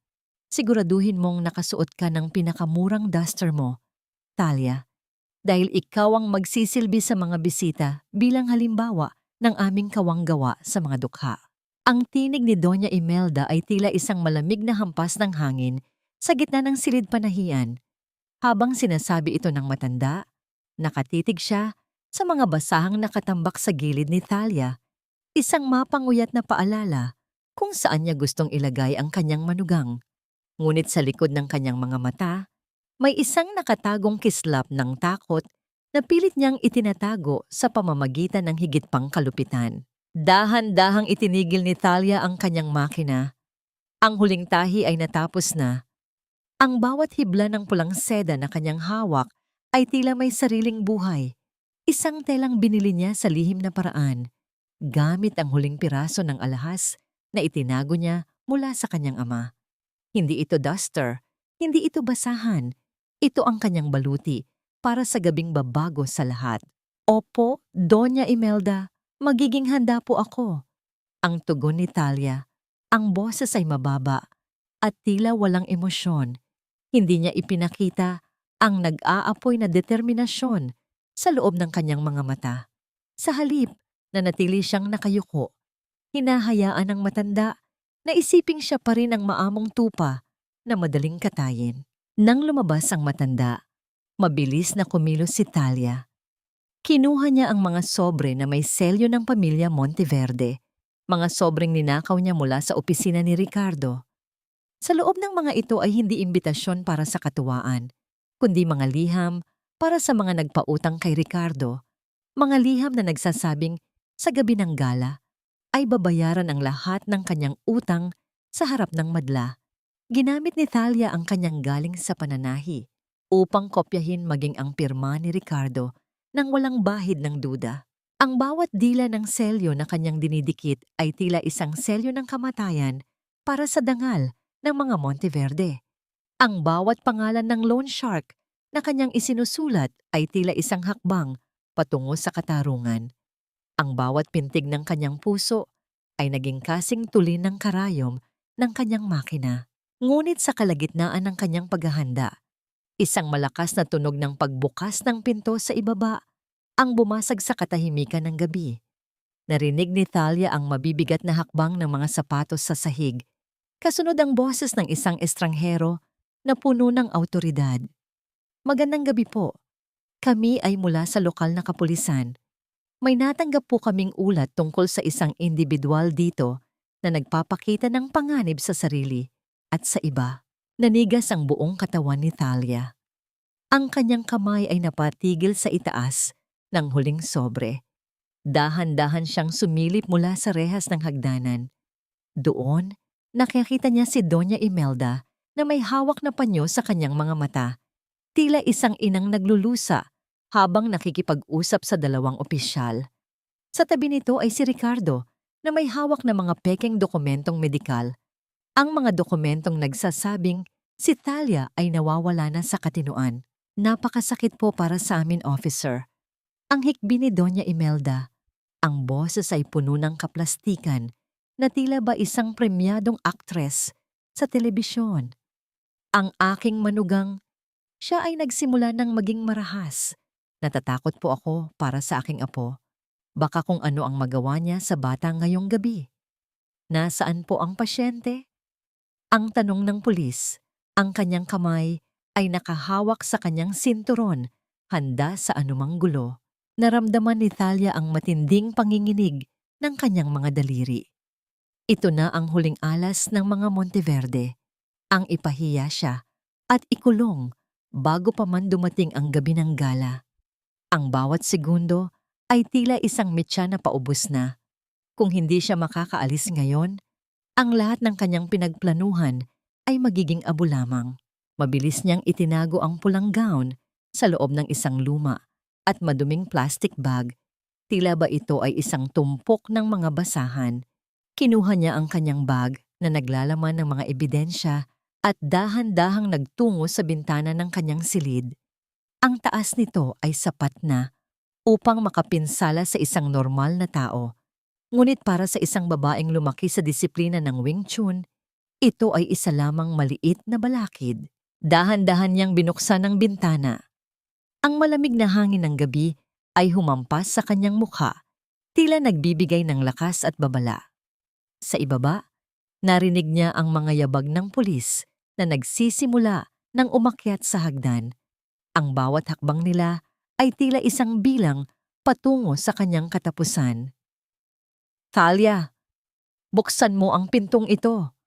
Ang sigaw ni Ricardo mula sa labas ng kanyang silid, kasunod ang malakas na pagtulak sa kahoy. Tumingin si Thalia sa kadiliman ng gabi sa labas. Ang kanyang puso ay tumitibok ng mabilis, ngunit ang kanyang isipan ay kasing linaw ng kristal. Alam niyang ito na ang huling pagkakataon upang makatakas, isang maling galaw, at magiging isang bilanggo na lamang siya habang buhay sa dilim ng isang ospital. Humawak siya sa gilid ng bintana. Ang kanyang mga kuko ay bumaon sa kahoy. Sa gitna ng takot at pait, isang huling tanong ang pumasok sa kanyang isipan. Kaya ba niyang bitawan ang lahat ng kanyang takot upang yakapin ang kalayaang matagal na niyang ipinagkait sa sarili? O muli siyang lalamunin ng dilim ng pamilyang ito? Bago pa man tuluyang mawasak ang pinto ng kanyang silid, binitawan ni Thalia ang kanyang pagkakahawak at tumalon patungo sa dilim ng gabi. Akala niyo ba ay matatapos niyo ang kwento ko sa isang madilim na silid ng ospital? Nagkakamali kayo dahil ang sastreng minaliit niyo ay marunong ding gumupit ng sarili niyang kapalaran. Ang malamig na simoy ng hangin sa labas ng mansyon ay humampas sa basang pisngi ni Thalia habang siya ay dahan-dahang bumabangon mula sa malambot na damuhan. Ang kanyang pagtalon mula sa bintana ay hindi isang pagtakas ng isang taong nawawala sa sarili, kundi isang kalkuladong hakbang ng isang babaeng nais mabuhay. Naramdaman niya ang hapdi sa kanyang bukong-bukong, ngunit ang sakit na yon ay walang-wala kumpara sa apoy na naglalaboy sa kanyang dibdib. Yakap-yakap niya ang maduming plastic bag na naglalaman ng kanyang pulang gown, ang kanyang lihim na sandata para sa kinabukasan. Doon siya nagpunta. Habulin niyo. Huwag niyo siyang hahayaang makalayo. Ang bulyaw ni Ricardo mula sa itaas.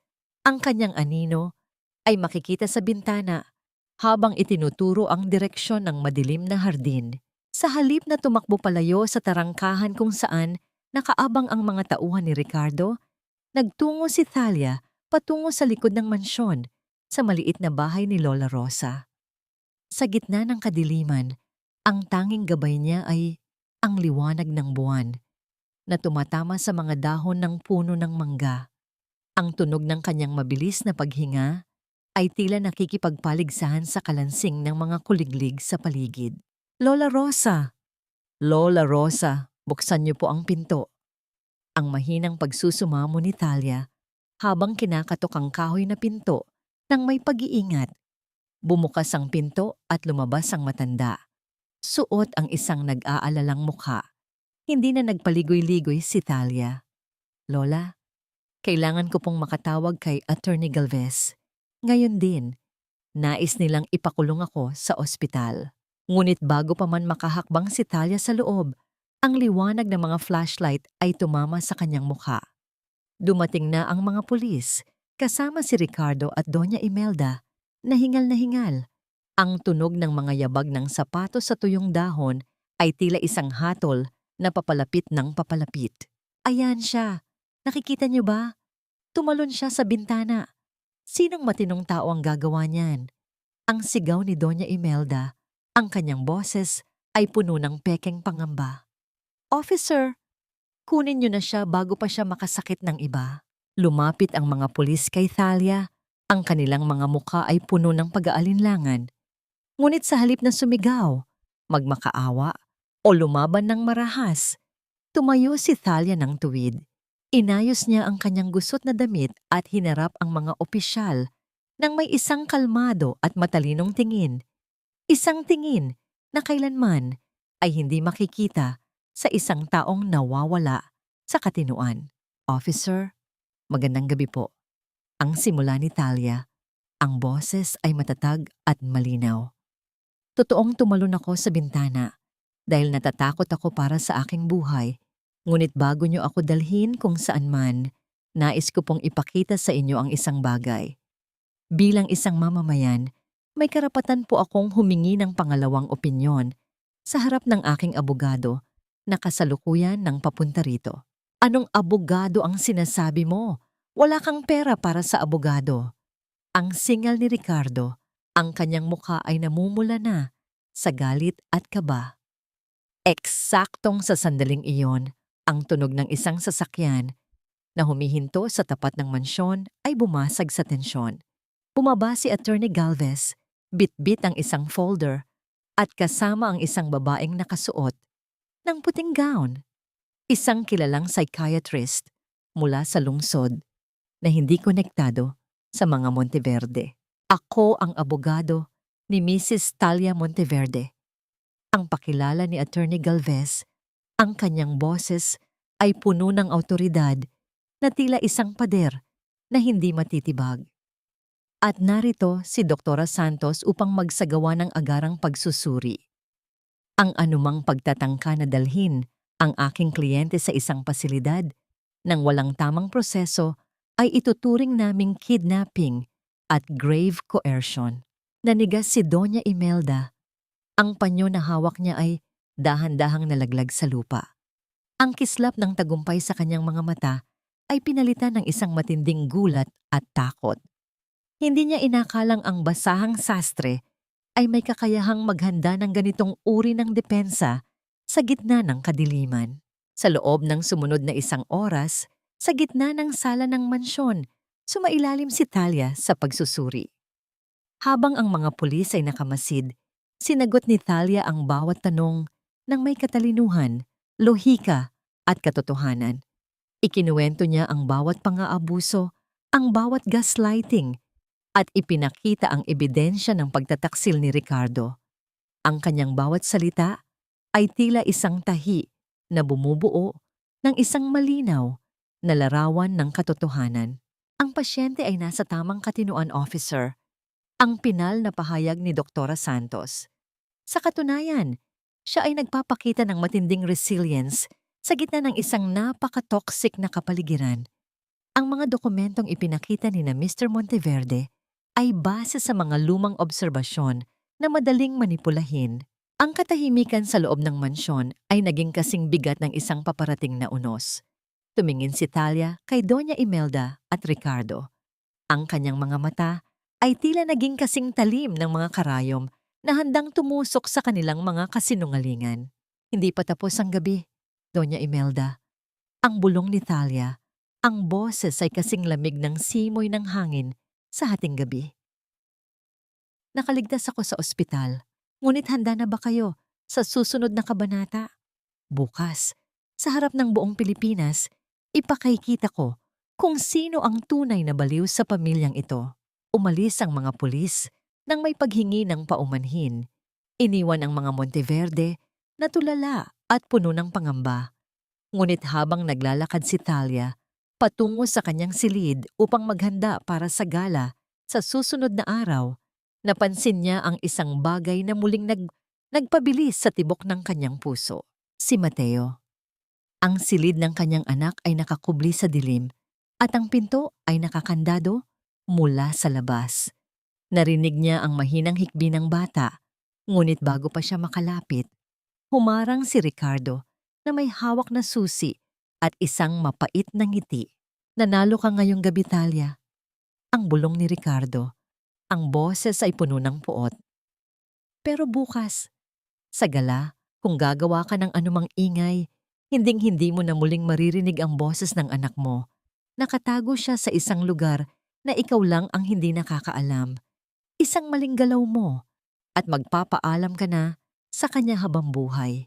Ang kislap ng tagumpay ni Thalia ay biglang naglaho, pinalitan ng isang matinding takot na tila sumasakal sa kanyang kaluluwa. Ang gala ay bukas na. Ang kanyang baluti ay handa na, ngunit ang kanyang puso, ang kanyang anak, ay nasa kamay pa rin ng mga demonyo. Kaya ba niyang ituloy ang kanyang paghihiganti kung ang kapalit nito ay ang buhay ng kanyang kaisa-isang anak? Ang pulang telang ito ay hindi simbolo ng tagumpay, kundi ng dugong dumadaloy mula sa sugat ng isang inang ninakawan ng kanyang kaisa-isang hininga. Ang kaisipang ito ang tanging nagpapatigas sa bawat kalamnan ni Thalia habang tinitingnan niya ang kanyang sarili sa malaking salamin ng silid-bihisan sa Manila Hotel.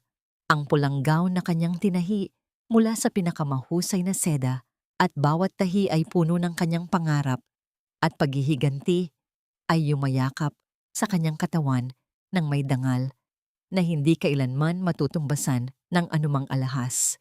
Ngunit sa likod ng kanyang magandang anyo, ang kanyang puso ay tila isang tuyong dahon na anumang oras ay madudurog dahil sa takot para kay Mateo.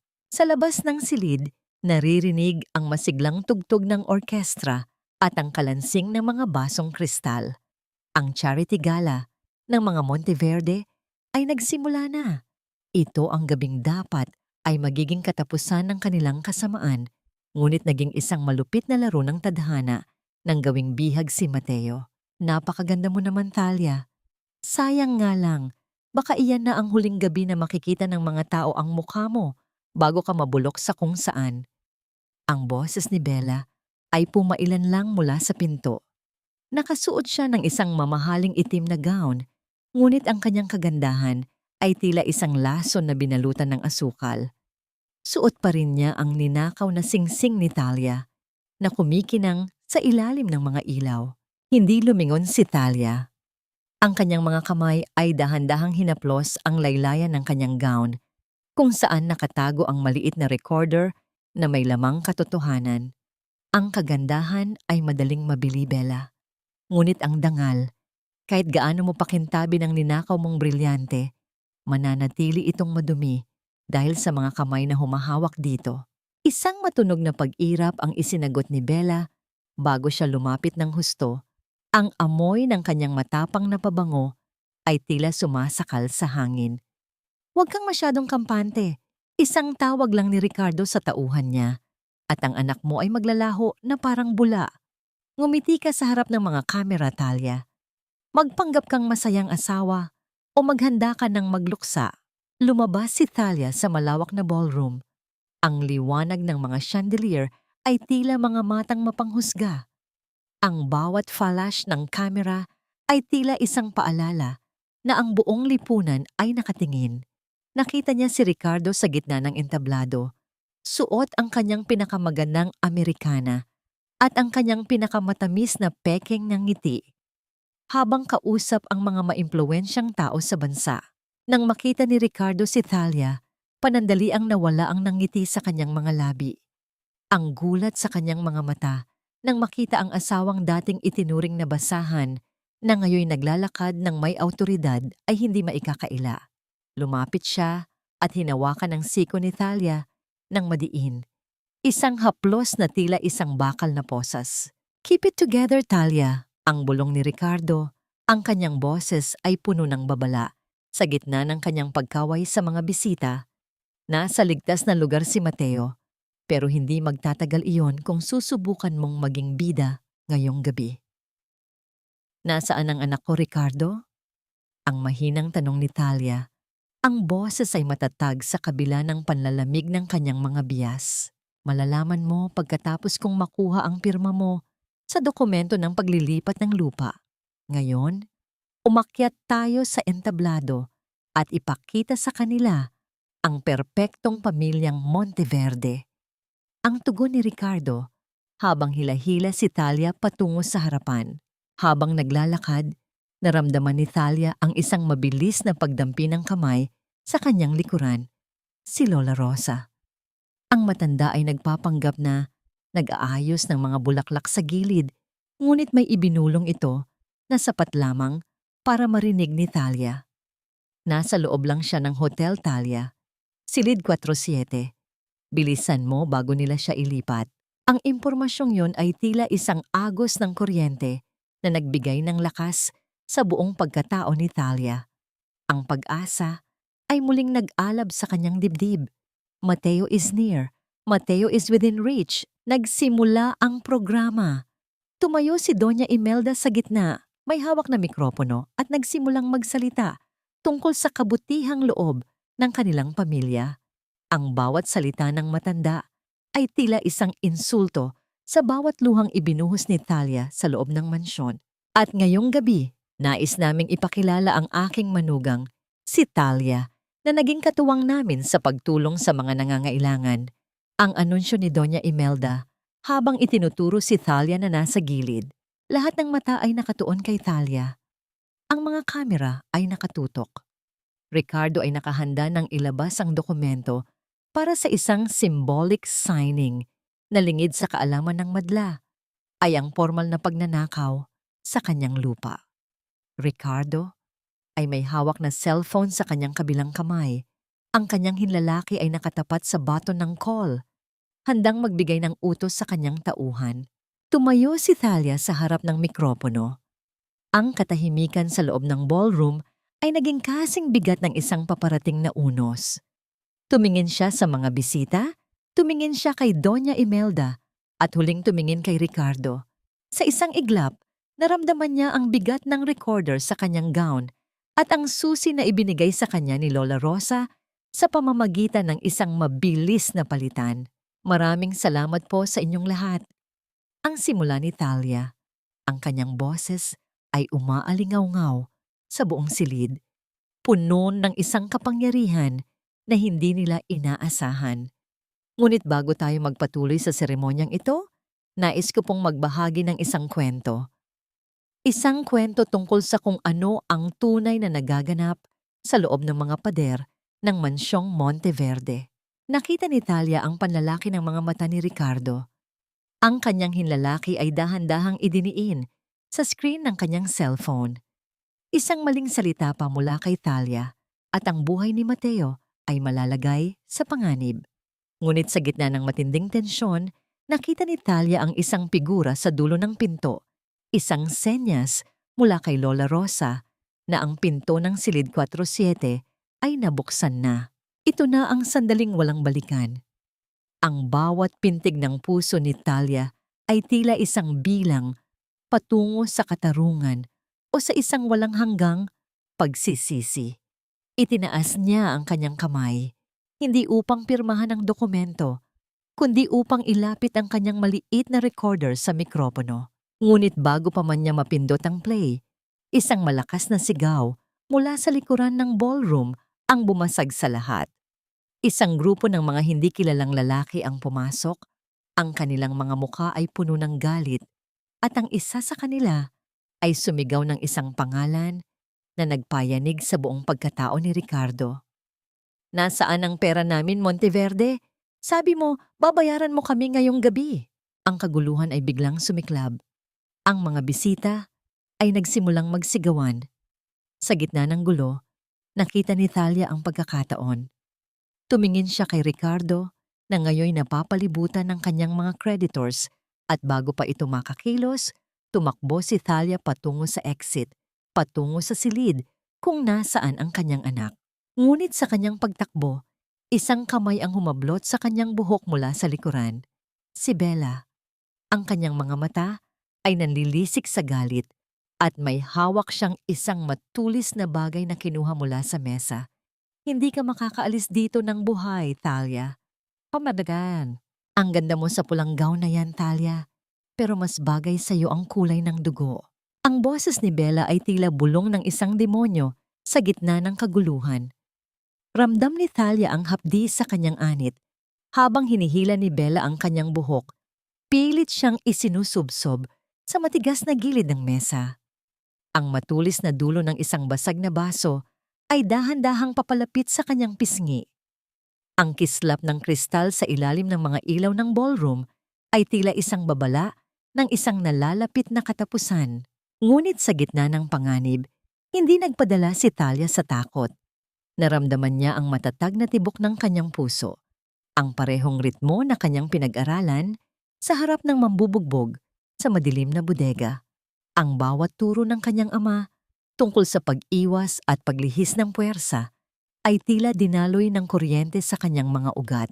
Sa isang iglap, sa halip na lumaban ng marahas, hinayaan ni Thalia na sumunod ang kanyang katawan sa direksyon ng hila ni Bella.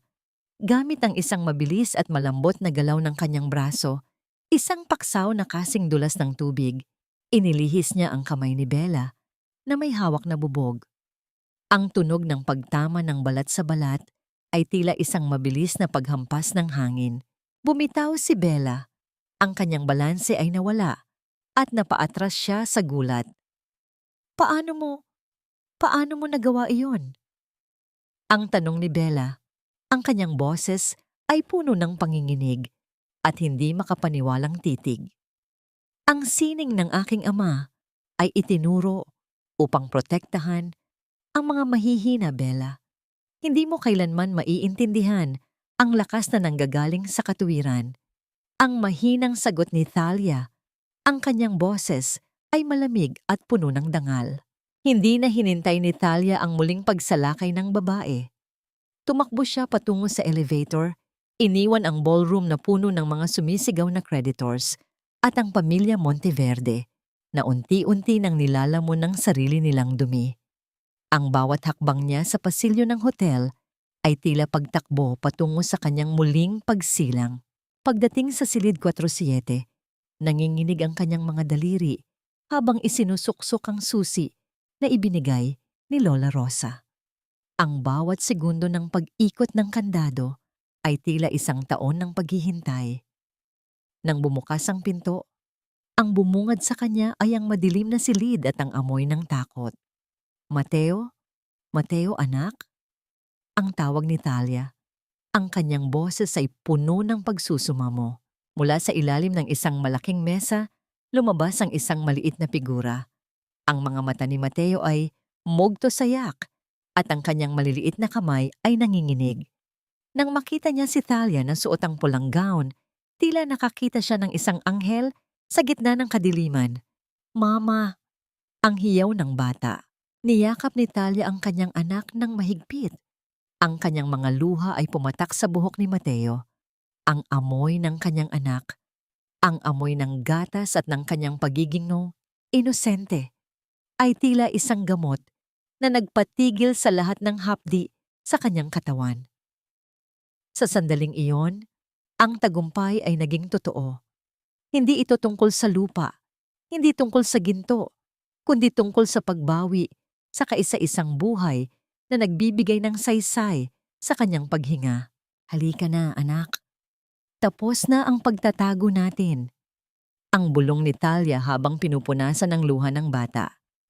Dinala ni Thalia si Mateo pabalik sa ballroom. Habang naglalakad sila sa koridor, inayos ni Thalia ang buhok ng kanyang anak at ang sarili niyang gown. Ang kanyang mukha ay naging kasing matigas ng brilyante.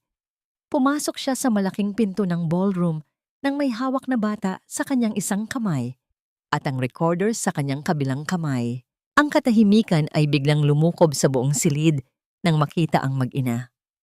Ang mga creditors ay napatigil sa kanilang pagsigaw. Si Ricardo ay nakatayo sa gitna. Ang kanyang mukha ay maputla at ang kanyang mga mata ay nanlalaki sa takot nang makita si Mateo. Si Doña Imelda ay napahawak sa kanyang dibdib. Tila ba ang kanyang hininga ay unti-unti nang kinukuha ng katotohanan. Lumapit si Thalia sa gitna ng entablado.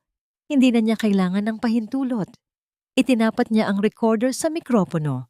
Ang boses ni Doña Imelda ay umalingaw-ngaw sa buong Manila Hotel, malinaw at nakakakilabot. Sa susunod na linggo, tatawagan ko ang kaibigan nating doktor sa mental hospital. Gagawa tayo ng eksena na magpapatunay na si Talia ay banta sa kaligtasan ni Mateo. Madali nating maililipat ang lahat ng ari-arian niya sa pangalan mo. Kasunod nito ay ang boses ni Ricardo na umaamin sa kanyang mga utang sa sugal at ang plano nilang nakawin ang lupa ni Talia. Ang bawat salitang lumabas sa speaker ay tila isang pako na ibinabaon sa kabaong ng dangal ng mga Monteverde. Ang mga bisita ay nagsimulang magbulungan. Ang kanilang mga mukha ay puno ng pandidiri at gulat. Ito ang pamilyang Monteverde na inyong hinahangaan, ang sabi ni Talia sa harap ng mikropono. Ang boses ay matatag at umaalingaw-ngaw. Ang pamilyang nagnanakaw hindi lamang ng lupa, kundi ng katinuan at ng pagmamahal ng isang ina. Ngayon, hayaan nating ang batas ang magpasya kung sino ang nararapat na mabulok sa dilim. Sa dulo ng ballroom, pumasok ang mga pulis. Sa pagkakataong ito, hindi sila dala ng mga Monteverde. Sila ay dala ng mga ebidensyang ipinadala ni Attorney Galvez sa utos ni Talia. Ang kalansing ng mga posas ay naging isang matamis na musika sa pandinig ni Talia. Habang kinakaladkad si Ricardo at Doña Imelda palabas, nakita ni Talia ang pagbagsak ng kanilang mga balikat. Ang kanilang kaharian ay naglaho na parang usok. Si Bella ay nakayuko sa gilid.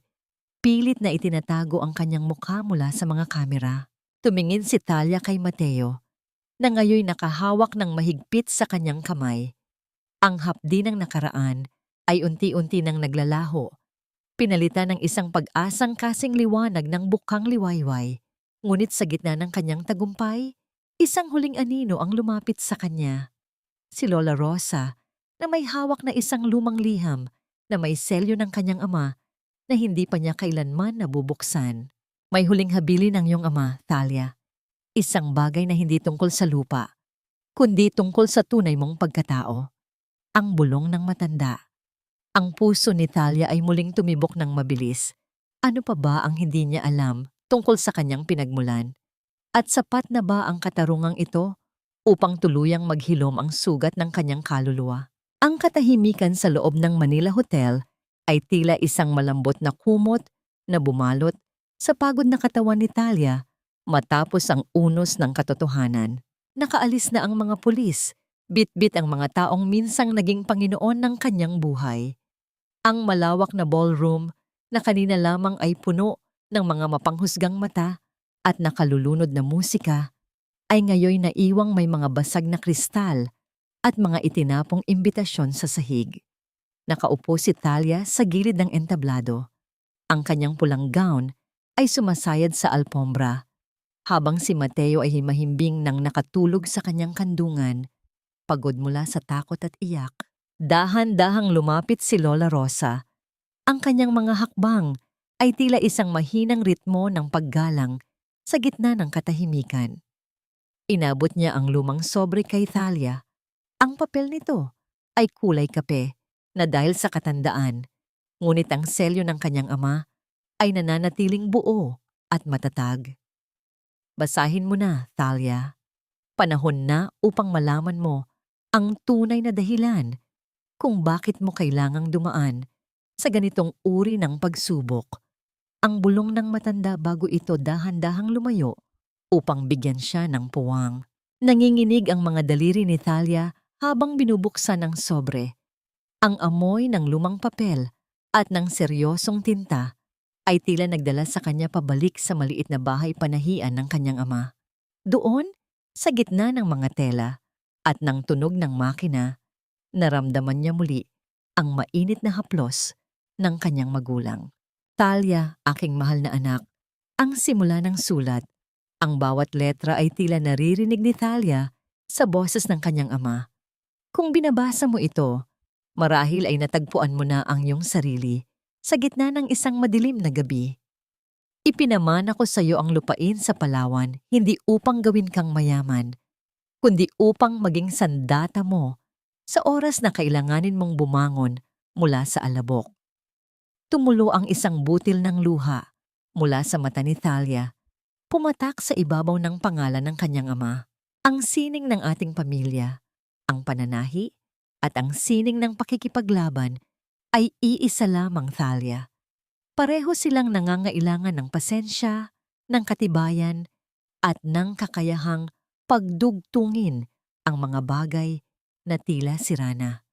Huwag kang magalit sa iyong mga sugat, sapagkat ang bawat tahi ng katarungan ay nagsisimula sa isang butas. Ang tunay na kayamanan ay hindi ang gintong nasa ilalim ng lupa, kundi ang gintong nasa loob ng iyong puso na hindi kailanman nagawang sirain ng mga Monteverde. Niyakap ni Thalia ang sulat sa kanyang dibdib.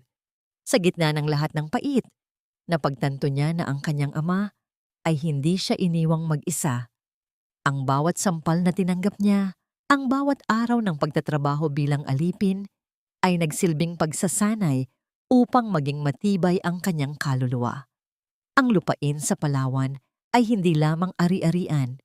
Ito ay simbolo ng kanyang kalayaan.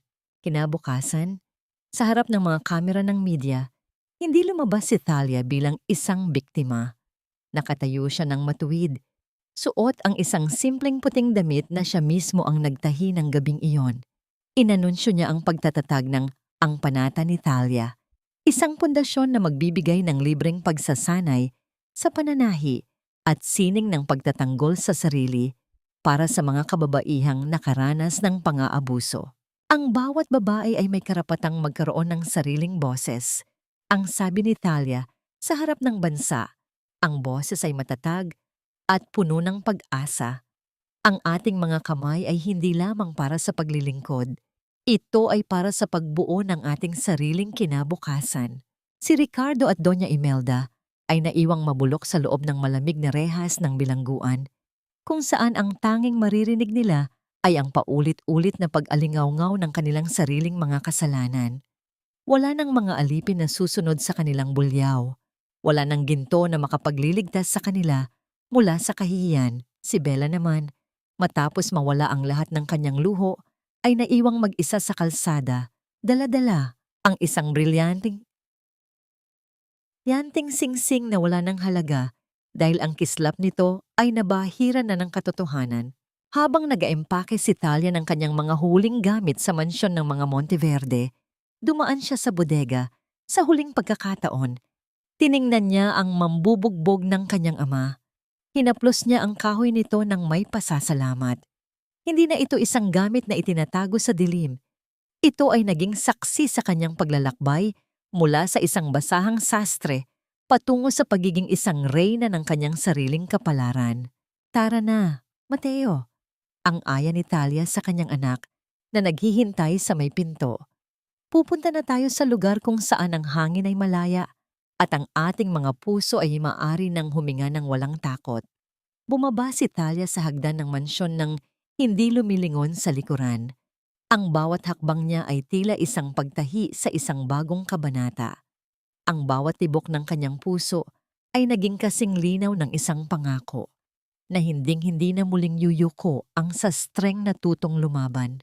Dinta, ang bawat peklat sa aking mga daliri ay hindi na bakas ng dusa, kundi mapa ng aking paglalakbay patungo sa aking sariling paraiso. Ang kaisipang ito ang bumalot sa puso ni Thalia habang dahan-dahan niyang itinutukod ang kanyang mga paa sa maputi at pinong buhangin ng dalampasigan sa Palawan. Malayo na siya sa malamig na semento ng Maynila, malayo sa mga pader ng mansyon na tila sumasakal sa bawat niyang hininga. Dito, sa lupang iniwan ng kanyang ama, ang hangin ay amoy alat at kalayaan, isang halimuyak na hindi kayang tapatan ng anumang mamahaling pabango ni Bella at Doña Imelda. Sa di kalayuan, naririnig ni Thalia ang malutong na tawa ni Mateo. Ang kanyang anak ay masiglang tumatakbo, kasabay ng maliliit na alon na humahalik sa pampang. Wala na ang takot sa mga mata ng bata. Wala na ang panginginig ng kanyang mga kamay. Ang bawat bakas ng pasang iniwan ng kalupitan ng mga Monteverde ay dahan-dahan ng binubura ng init ng araw at ng pagmamahal ng isang inang hindi sumuko. Isang linggo na ang nakalilipas mula nang ilabas ang pinal na desisyon ng korte. Si Ricardo at Doña Imelda ay hinatulan ng habambuhay na pagkabilanggo dahil sa mga kaso ng malaking panloloko, pagnanakaw ng ari-arian at pang-aabuso sa bata. Ang balita tungkol sa kanilang pagbagsak ay naging usap-usapan sa buong bansa. Isang paalala na ang katarungan, bagaman minsan ay mabagal, ay kailanman hindi natutulog. Habang nakatingin sa malawak na asul na dagat, binuksan ni Thalia ang isang maliit na kahon na gawa sa kawayan. Sa loob nito ay ang huling alaala ng kanyang madilim na nakaraan, ang pekeng singsing na ibinigay sa kanya ni Ricardo noong araw ng kanilang kasal. Ang tansong ito, na ngayoy itim na at wala ng kinang, ay tila isang tuyong balat na kailangang itapon upang tumubo ang bago. Salamat sa bawat sakit. Ang bulong ni Thalia. Ang kanyang boses ay naging kasing banayad ng simoy ng hangin. Sapagkat kung hindi dahil sa dilim na idinulot nyo, hindi ko matatagpuan ang liwanag na matagal nang nakatago sa loob ko. Sa isang malakas ngunit payapang galaw, inihagis ni Thalia ang singsing sa gitna ng dagat. Ang tunog ng paglubog nito sa tubig ay tila isang huling tuldok sa isang mahabang kabanata ng pagdurusa. Wala nang tanikala, wala nang utang na loob na kailangang bayaran sa mga taong walang puso. Lumingon si Thalia sa kanyang likuran, kung saan unti-unti nang itinatayo ang bahay ng pag-asa. Hindi lamang ito isang bahay para sa kanila ni Mateo. Ito ay magiging isang sentro kung saan ang mga kababaihan ay matututong manahi ng kanilang sariling kinabukasan at matututong lumaban gamit ang sining ng Wing Chun. Ang mambubugbog ng kanyang ama ay nakatayo na sa gitna ng bulwagan, isang bantay na nagpapaalala sa lahat na ang tunay na lakas ay nanggagaling sa katuwiran at pagtitimpi. Lumapit si Mateo at hinawakan ng kamay ni Thalia. Ang liit ng kanyang palad ay nagbigay ng hindi maipaliwanag na init sa puso ng ina. Mama, tingnan niyo po. Nakakita ako ng magandang kabibi. Para po ito sa bago nating bahay, ang masayang sabi ng bata. Niyakap ni Thalia ang kanyang anak ng mahigpit. Ang bawat tibok ng puso ni Mateo ay tila isang awit ng tagumpay. Sa mga sandaling iyon, napagtanto ni Thalia na ang pinakamahalagang tahi na nagawa niya sa kanyang buong buhay ay hindi ang pulang gown sa gala, kundi ang pagdudugtong sa mga pangarap nila ng kanyang anak na minsan nang pinunit ng mundo. Ang dapit hapon ay dahan-dahang bumabalot sa isla ng Palawan, nag-iiwan ng kulay kahel at lilang guhit sa langit.